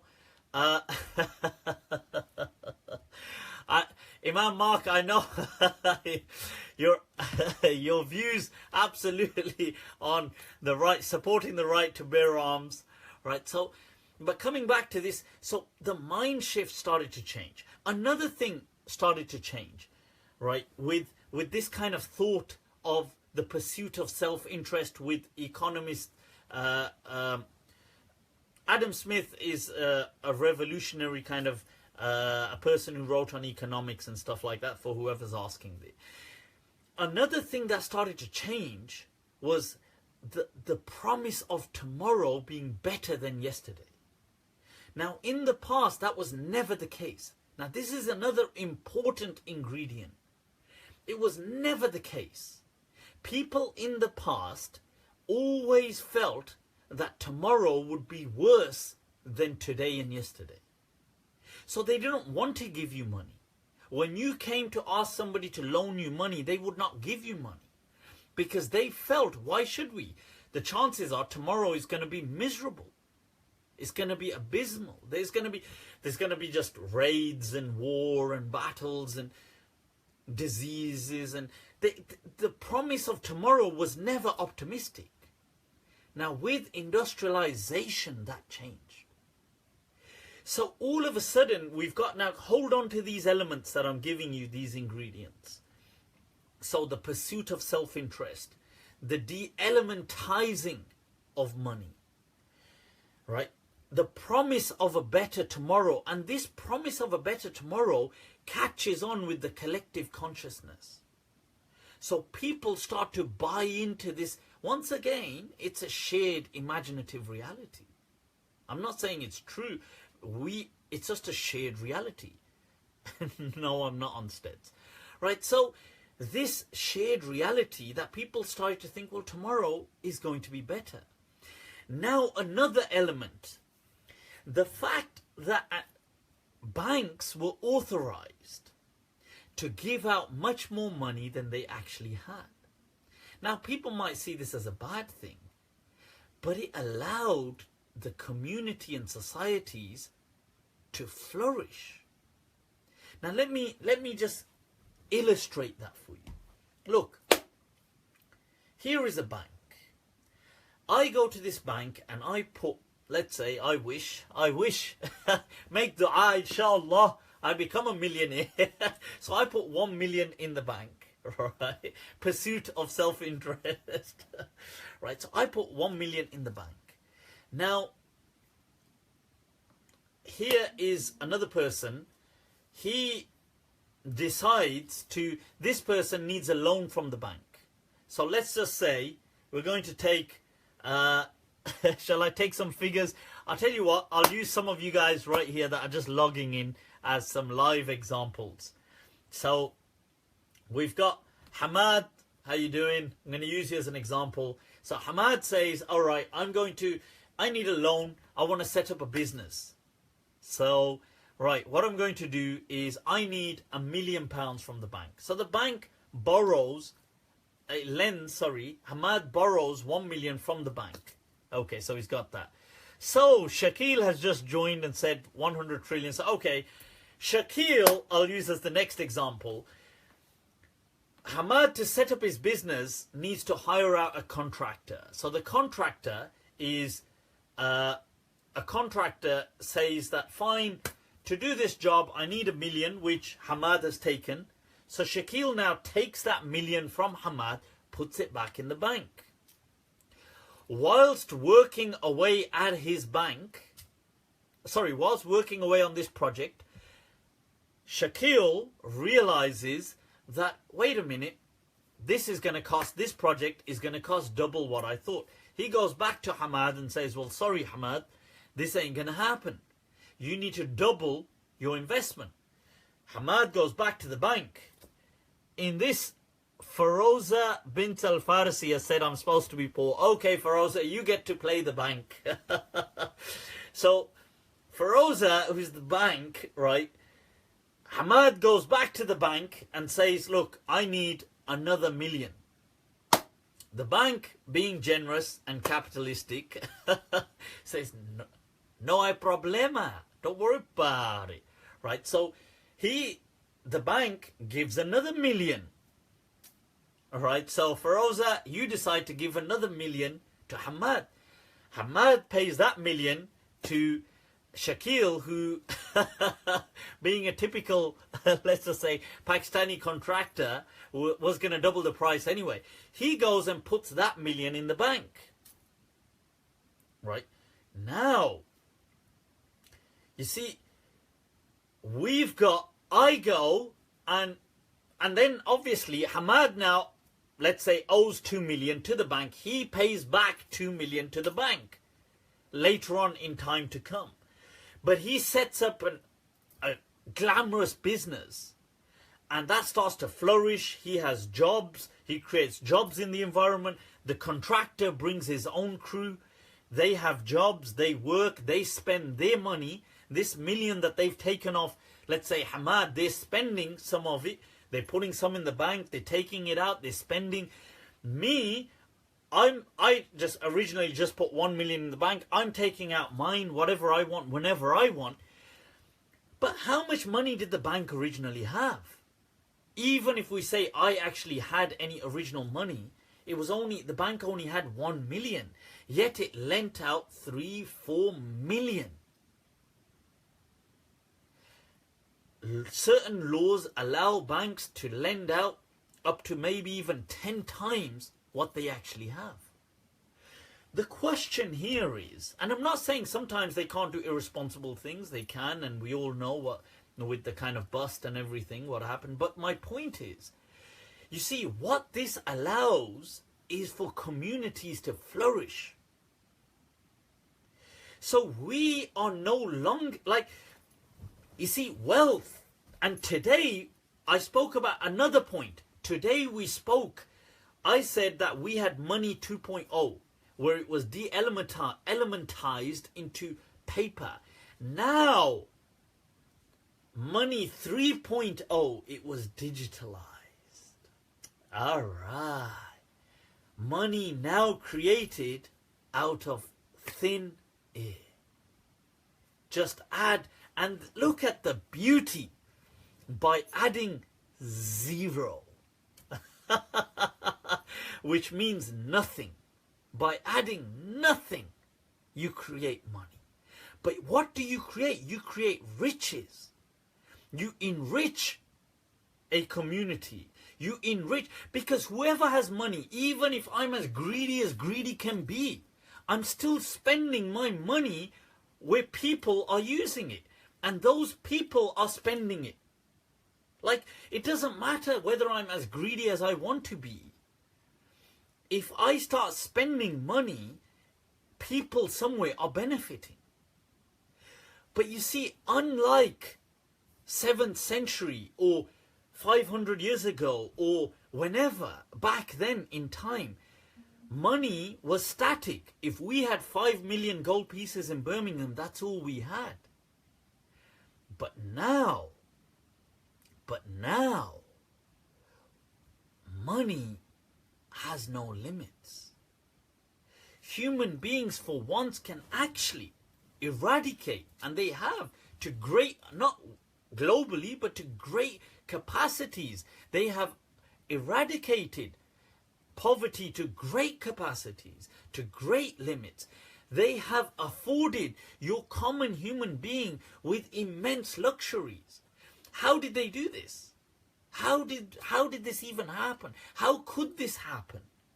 Without these elements, these ingredients, without the ability of a better future, this hope, this shared narrative, without these structures, without this imaginative kind of money, without this kind of... So what I'm trying to say is the culture in which Quranic riba came, this kind of loan shark, immense, despotic, tyrannic, kind of immensely oppressive culture, loan shark culture, where money was finite and fixed and gold pieces, and if you didn't produce them, you were butchered or you were enslaved, or your family, your children were dragged away and kidnapped and sold off, and your wife and whatever your relatives could have been, your father, your brothers, other people bared the pressure of what you did. All of this was happening. And that's why Allah declares war on it. Because of the tyranny that was happening. That is nothing like banks saying, well, okay, you've got this house, we've sorted out the money for you, you take 25 years to pay us back. And should you not be able to pay this back, you have so many structures. You can go on debt management programs, you can declare bankruptcy, which only lasts for 12 months, and then you're free. It doesn't really, I mean, it affects your credit scoring, but nothing like that happens. The only similarity here is the fact that, okay, yes, they are asked, the amount of money repaid is more than the amount taken. But they are arguing that, look, obviously, to do that, one, we've taken inflation into consideration. Two, what they're saying is we wouldn't, look, they need, obviously, this whole culture, this imaginative reality works on motivation, which works on self-interest. So coming back to Adam Smith, they need that pursuit of some self-interest to be motivated to generate this greater dream of a more prosperous tomorrow. So what I'm trying to say, and then on top of that, you are not the person taking, you are not this person of greed saying, I want to consume people's money. You are giving. So when you do all of these things,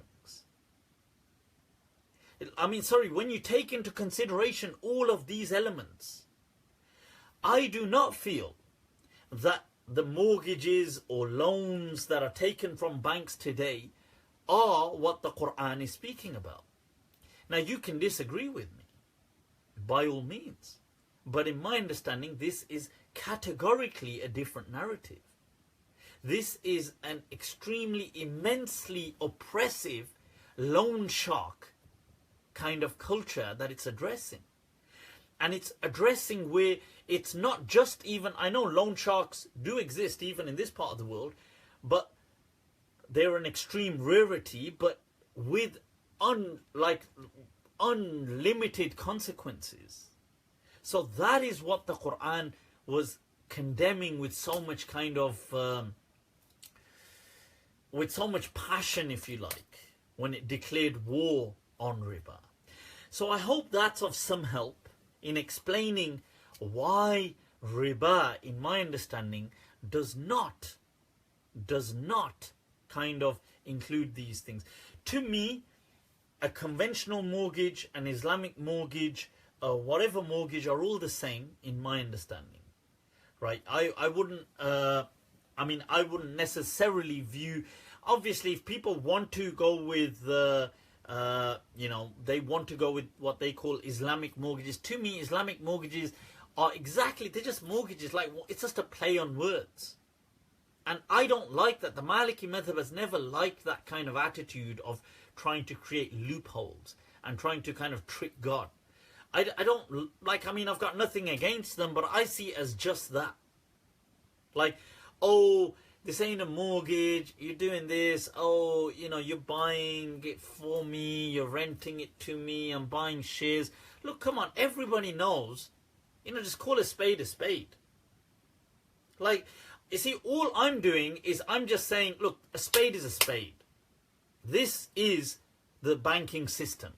Call it whatever you want. It's like Sayyidina Umar radiallahu an, in his time, he had an issue with one of the kind of neighboring dynasts. They weren't Muslim. And they were Roman. And there was one of the provinces refused to pay his taxes to him.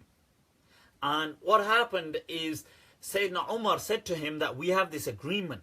And by breaking this covenant between us, it's seen as a declaration of war. Would you want to do that? Why would you want to do?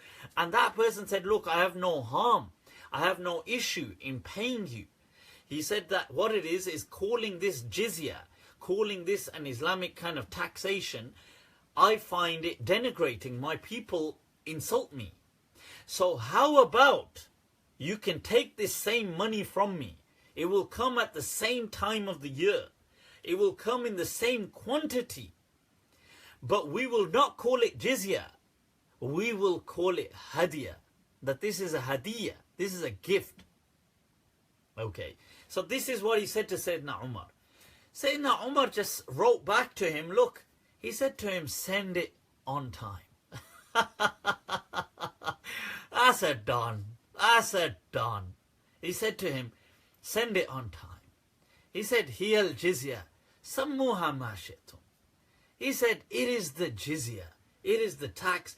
Call it whatever the hell you want. I don't give a damn. Like he said, just make sure it's on time. I like it. That's a style. That's the style, the swagger in the conduct. Now you see, look, I'm saying, look, let's just be real. The whole system has changed. Now you can call this Islamic mortgages, or you can call it this. That's one way of trying to bend and do gymnastics. I'm just saying, look, the whole day and age has changed. Where we live, the whole banking system has changed. I mean, there was no such thing as a banking system. The whole thing has been created. That there's a promise of tomorrow, there's this, there's that, there's safety structures. It's not loan shark kind of culture. So I don't feel it to be the same. So that's in my understanding, these things are not haram. I'm not saying people have to take them. I'd like to add another little icing on the cake. This is just my point. I'd just like to say that that I feel that as Muslims and as ethnic minorities, not every Muslim is an ethnic minority, and I'm sure there's many perhaps indigenous Muslims that are watching this, and you know, God bless you all and us all, right?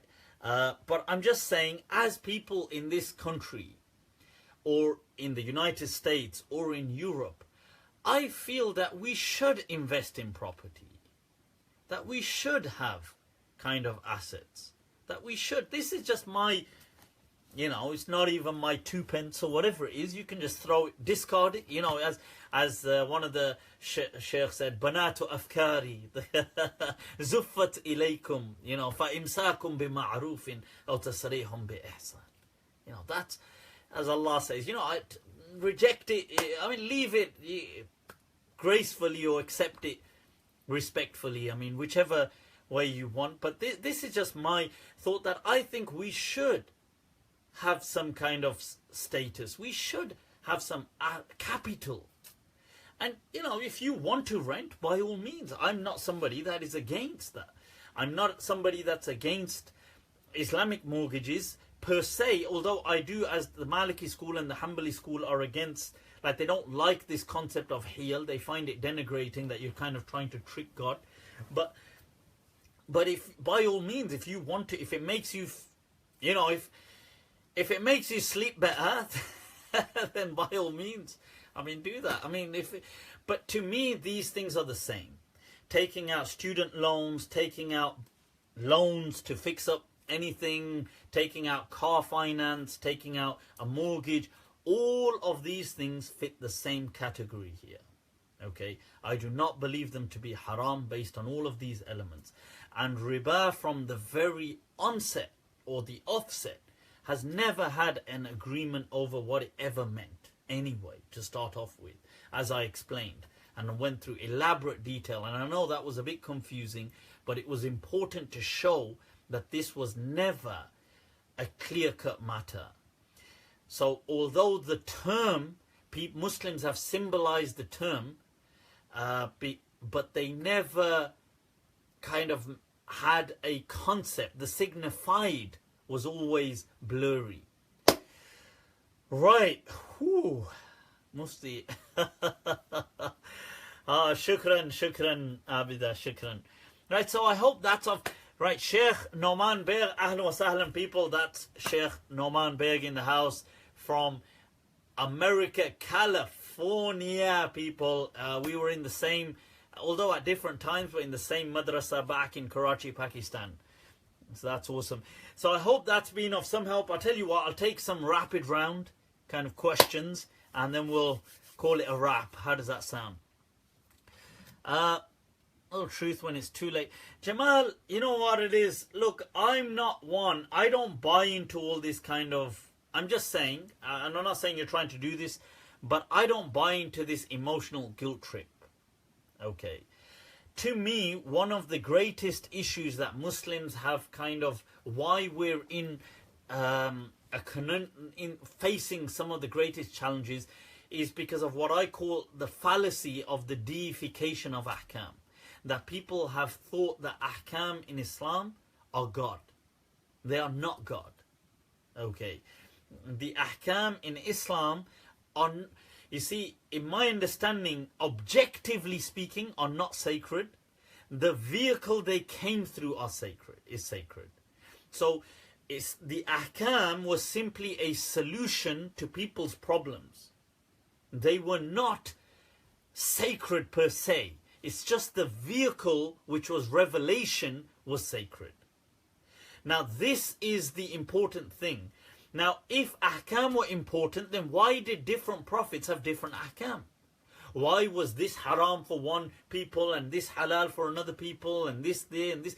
If ahkam, how could it be that pre-eternally in God, if God had an, his objective was, I know that I want alcohol is such an evil, then why did he make it halal for all these other people?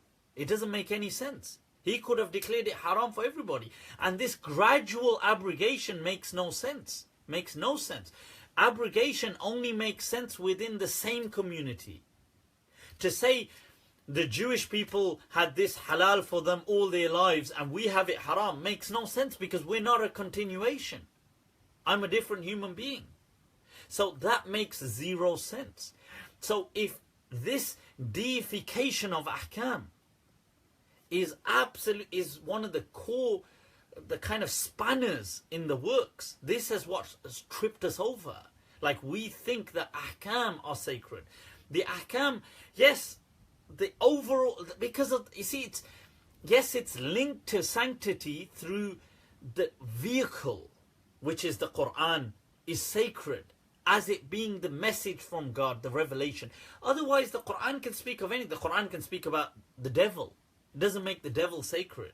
The Quran can speak about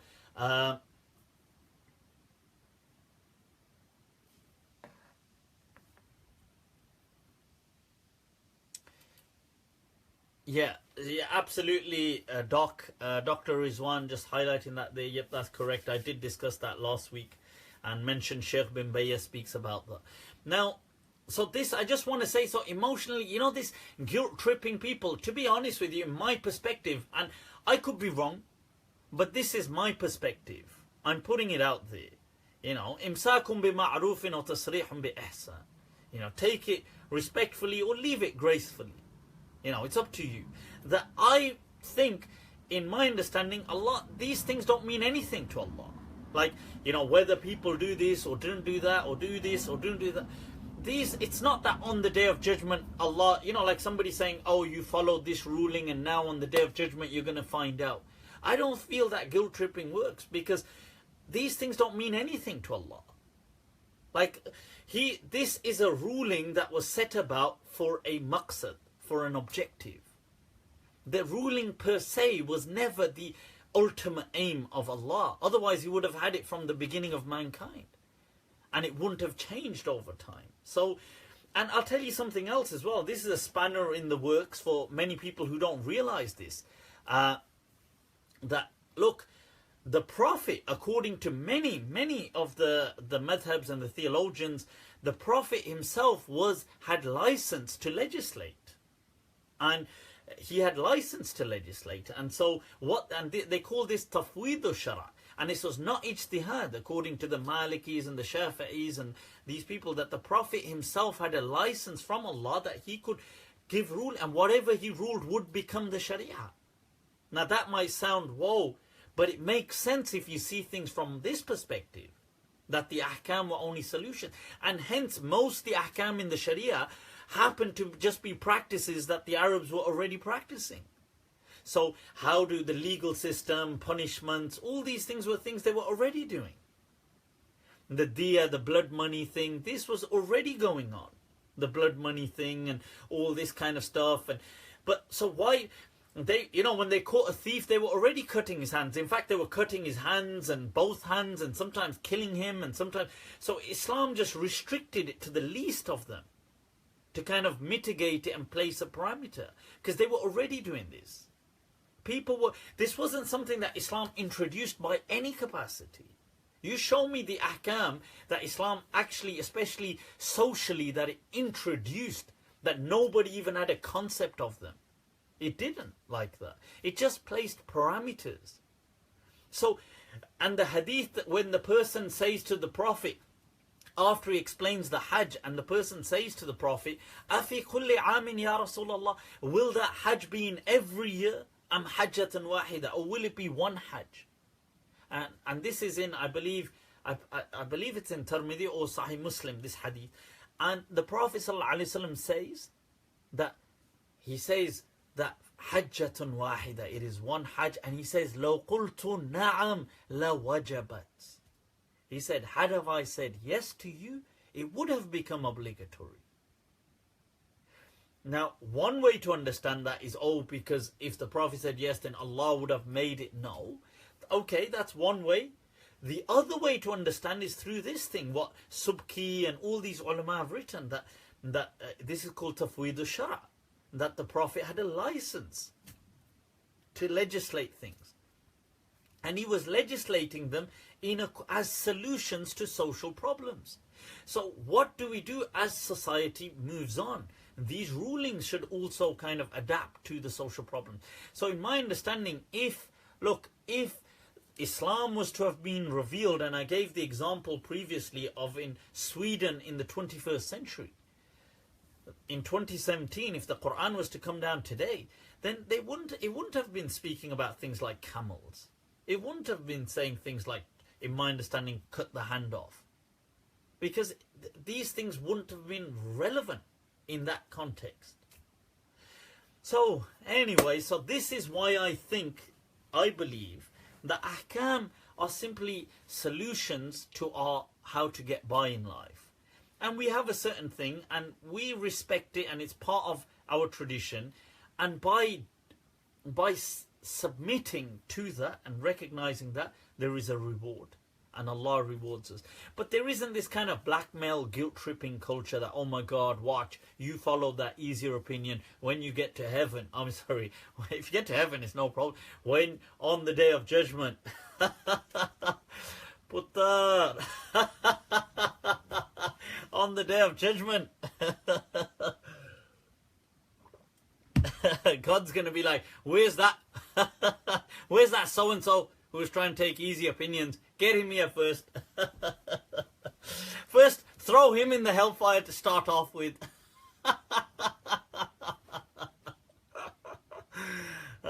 You see, that's not my understanding anyway. Go on then, the last 2-3 questions, rapid fire. What was the rapid fire? And I'll call it, is there anything? You see, I ended up spending a while on Riba because I just felt it was necessary. Can't really see. Right, somebody, there was a, right, okay, let's get, لَيَأْتِيَنَّ عَلَى النَّاسِ لَا يَبْقَى إِلَّا أَكَلَ الرِّبَى. Sure, I mean, yeah, sure, I mean, I get the hadith. Bowing to other people, good question, Dunya. Dunya, what a name. The whole dunya, right? So I'm not mocking your name, by the way. I'm just right. So bowing to people, in my understanding, is not haram when it's done out of traditions like that, like the Japanese tradition or things like this. It's just culture, and you understand that it's not worship, and they all know it's not worship. They don't think you start worshipping somebody when you do it. But if you introduced that in a culture where it was non-culture, like if you did that in a Muslim setting, it would be seen as, whoa, people might think that's shirk. Okay. Now, but if you didn't, like I know in some cultures, I don't, obviously in Pakistan not hardly, but in India more so, and I think in Bangladesh they do like bailago and like touch the leg or the feet. Personally, in my understanding, I don't think that kind of stuff is shirk or anything like that. I think if people do it, they all know what's going on, so it's okay. But some people freak out and condemn them to hell and everything, but I don't think that's the right way. Right, articles of Vikings having Allah written on them. Noor, that was incredibly interesting. I did read that. It mentioned that the initial theory was that the Vikings were kind of taking these things on their raids from the east. But then they realized, well, actually, no, these were Viking produced. So it's interesting. Maybe they were adopting some beliefs from some Islamic beliefs. Maybe, inshallah. Guarantees, warranties on products, yay or nay. I believe guarantees and warranties are permissible. Because once again, this is not riba, by the way. This is to do with gharar. Gharar. Okay, this is what they call al-mukhatara, risk transactions.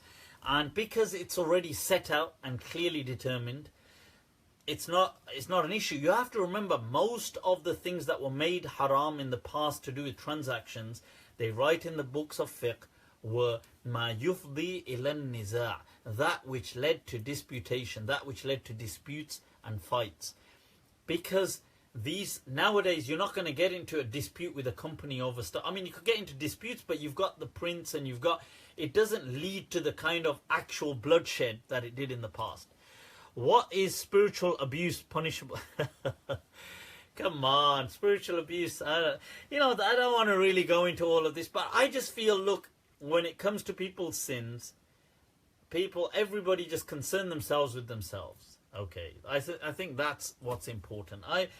Because throughout our lives, and it isn't just the present, throughout our lives, we have all, at some point, most people at some point have lied. Most people have verbally abused somebody. Most people have stolen. Most people may have deceived somebody for financial gain at some point in their lives.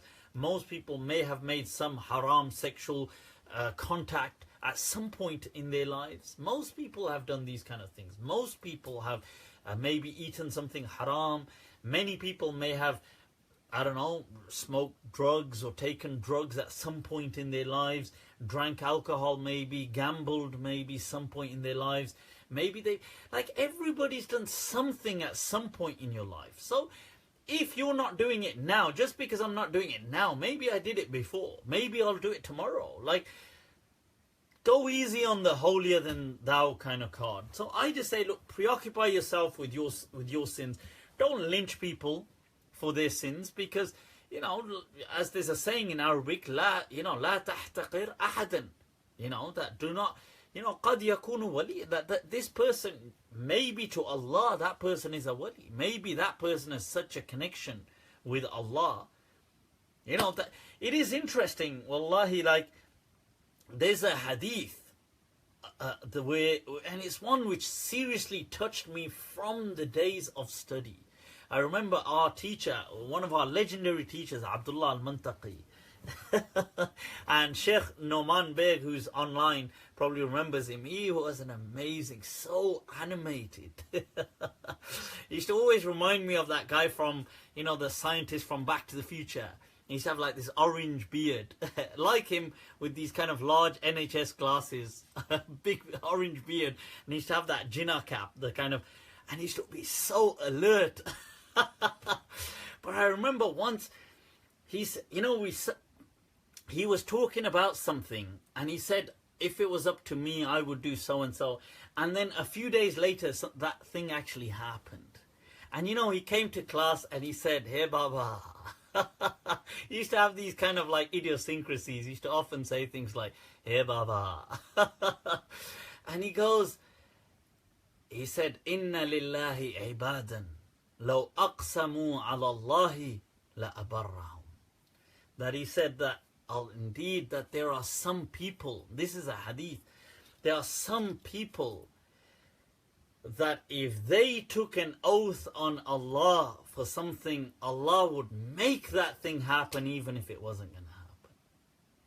So I tell you, look, you don't know, we don't know whose connection is how with Allah. Don't judge people for their sins. That's what I say. And I definitely ain't one to judge anybody. And so obviously people will definitely lynch me.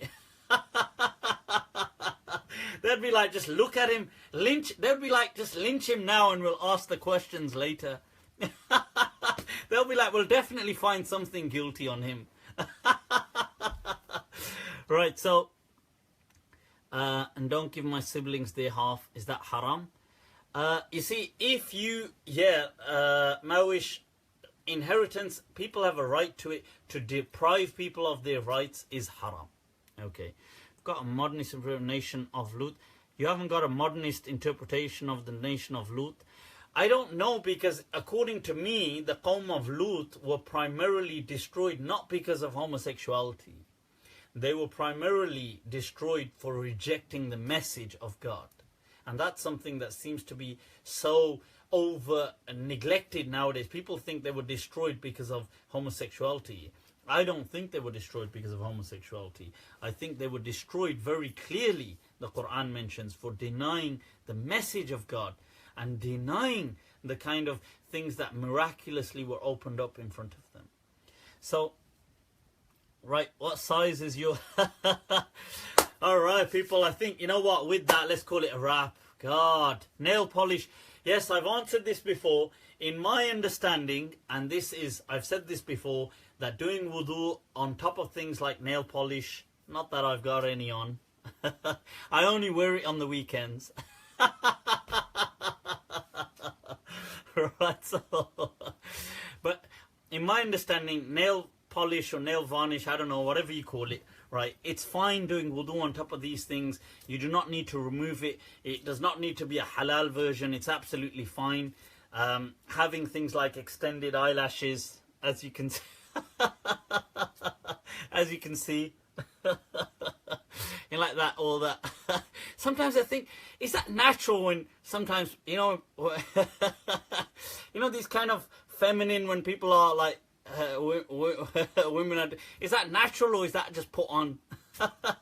And they do all the extra blinking, right? So the thing is, things like eyelashes extensions, or I don't know, whatever it is, batting their lashes, whatever. But I just think, right, so is all of these things, you can do wudu on them. You do not need to remove them for wudu, right? They take, whatever's under them takes the ruling of the batin. I base that on the way, and I believe this would have been like Imam Malik's understanding, because he, when he was asked clearly about removing the ring for wudu, and he said no. And they said, what if it's tight and water doesn't go underneath? He said no. And they said, does he have to move the ring around to let water penetrate? And he said no. And think about it, a ring is just a luxury. You don't need to wear a ring. And what about everything else? Why don't we have to wash what's under the beard? Why don't we have to? Because it's batin. It's the underneath. And these would take the same ruling. We've got Ustad Shawkat Waraij, Ahlan wa Sahlan, just wrapping this up. Right, so you wearing jewelry, is that considered haram? Just saying, nope, according to, there's everything by default is halal unless proven otherwise. And to prove it haram, you need clear-cut evidence. Clear-cut evidence. Right, so just to clarify. So, unless you can prove otherwise, and men in the time of many of the companions, in fact, a companion, the Prophet gave him glad tidings about a bracelet that he would get from Persia. And said to him that glad tidings for you on that day when you'll receive the bracelets of Kisra. And Umar radiallahu anhum in several riwayat made him wear them. So alright people, I'll leave you. What does my neck... What does it say?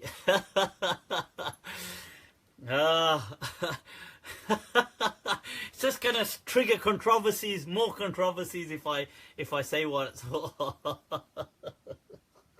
Let it be now, let it be, I think. Right, so, right. Right, people. Right, so, mine can, no, right, okay, I've answered all of those before. Right, so I'm gonna wrap this up. No, actually, there's nothing wrong with it. One side says destined to achieve legacy, which is great. I think, yeah, awesome. Destined to. And the other side says resist all except temptation. That's my, you know, that goes in line with my hashtag, what's life if not lived? So people, that's what they say. But I just like the way these things look. So anyway, people, I'm going to leave you with that. If you haven't already liked my Facebook, I've got two Facebook pages, obviously my public and the private one. Both of them, like them both. Add me, follow me. Any questions, reach out to me. And inshallah, I will try to get back to you. I'm on Snapchat as well, Malm 2014, MALM 2014. Inshallah, reach out to me. I do try to get back to people whenever I can. Other than that, inshallah, remember me in your du'as. Right, inshallah, spread peace, people. We need more peace and love in the world. We need to eradicate hate. Till next week, take very good care of yourselves, inshallah. Assalamu alaikum wa rahmatullahi ta'ala wa barakatuh.